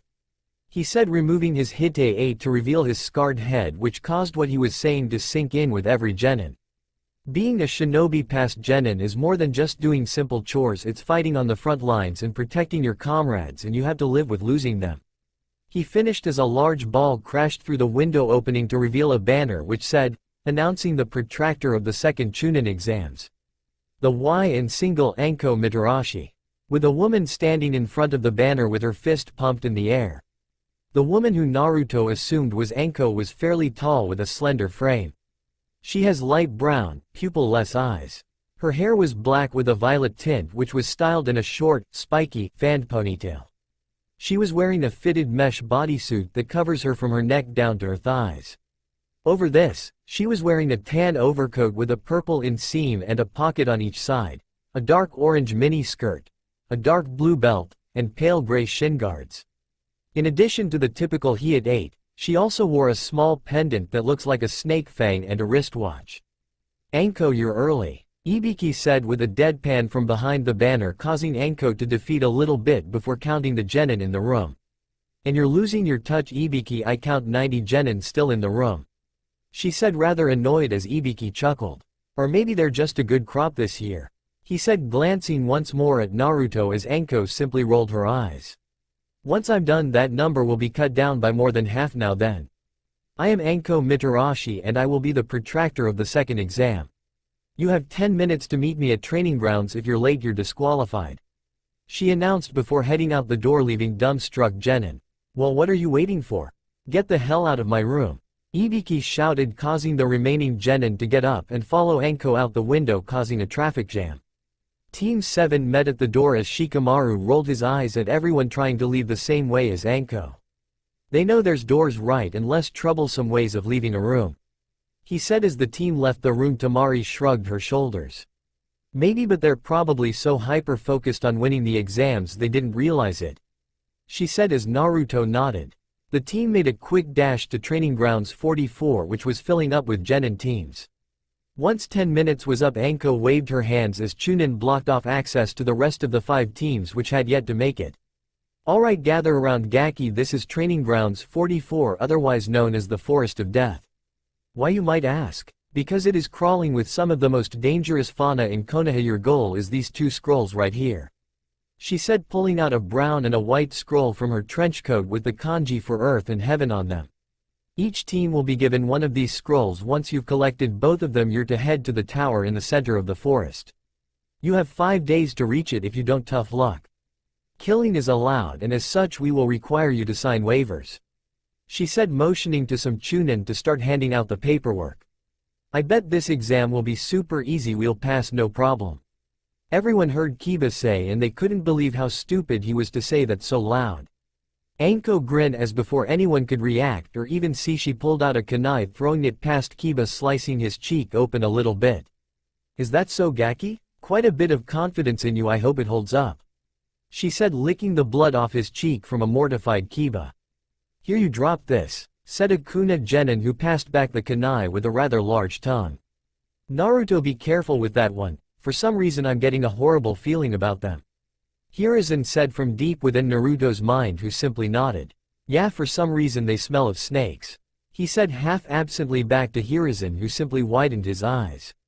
"Naruto, avoid them at all costs, and as soon as you can. We need to talk to your father," Hiruzen said, causing Naruto to internally raise an eyebrow before he cut off the connection as he and his team filled out their paperwork. Once it was filled out and handed in, they were assigned a gate and a scroll as they itched to get a move on. "Alright guys, I say we get to as close to the center as we can, that way we're not too far away from the tower once we have both scrolls," Shikamaru said as everyone nodded. "I'll send my clones out in different directions disguised as us. If they dispel, we know what areas to avoid," Naruto added as Shikamaru nodded. "That'll probably be for the best. These exams are already turning out to be troublesome," he said, rubbing the back of his head, only to be hit in the back of his head by Tamari. "Whatever, you baka, you know what you signed up for," she said as a loud ringing sound was made by the speakers. "Alright everyone, the second portion of the Chunin exams begins, now," shouted Anko as the gates shot open and Team 7 shot forwards into the trees. Once they were far enough in, Naruto made 5 teams of clones who hedged into Team 7, which promptly shoot off in multiple directions, with the real Team 7 heading in their own direction. Back with Ibiki. Ibiki was busy picking up the papers as he was supposed to clean up the classroom for the academy to use. Picking up Naruto's, he was surprised to see a note written on the bottom of the paper. "Dear Ibiki, I believe that the genin Kabato is a spy. He had too much information to be anything besides that, including information on the amount of missions people have taken." Frowning, Ibiki summoned a Chunin and handed him the paper. "Take that to Minato-sama, see what he thinks of this," he said before going back to collecting the papers. That's all for now. If you want to see next part, then please like this video and subscribe my channel. Thank you.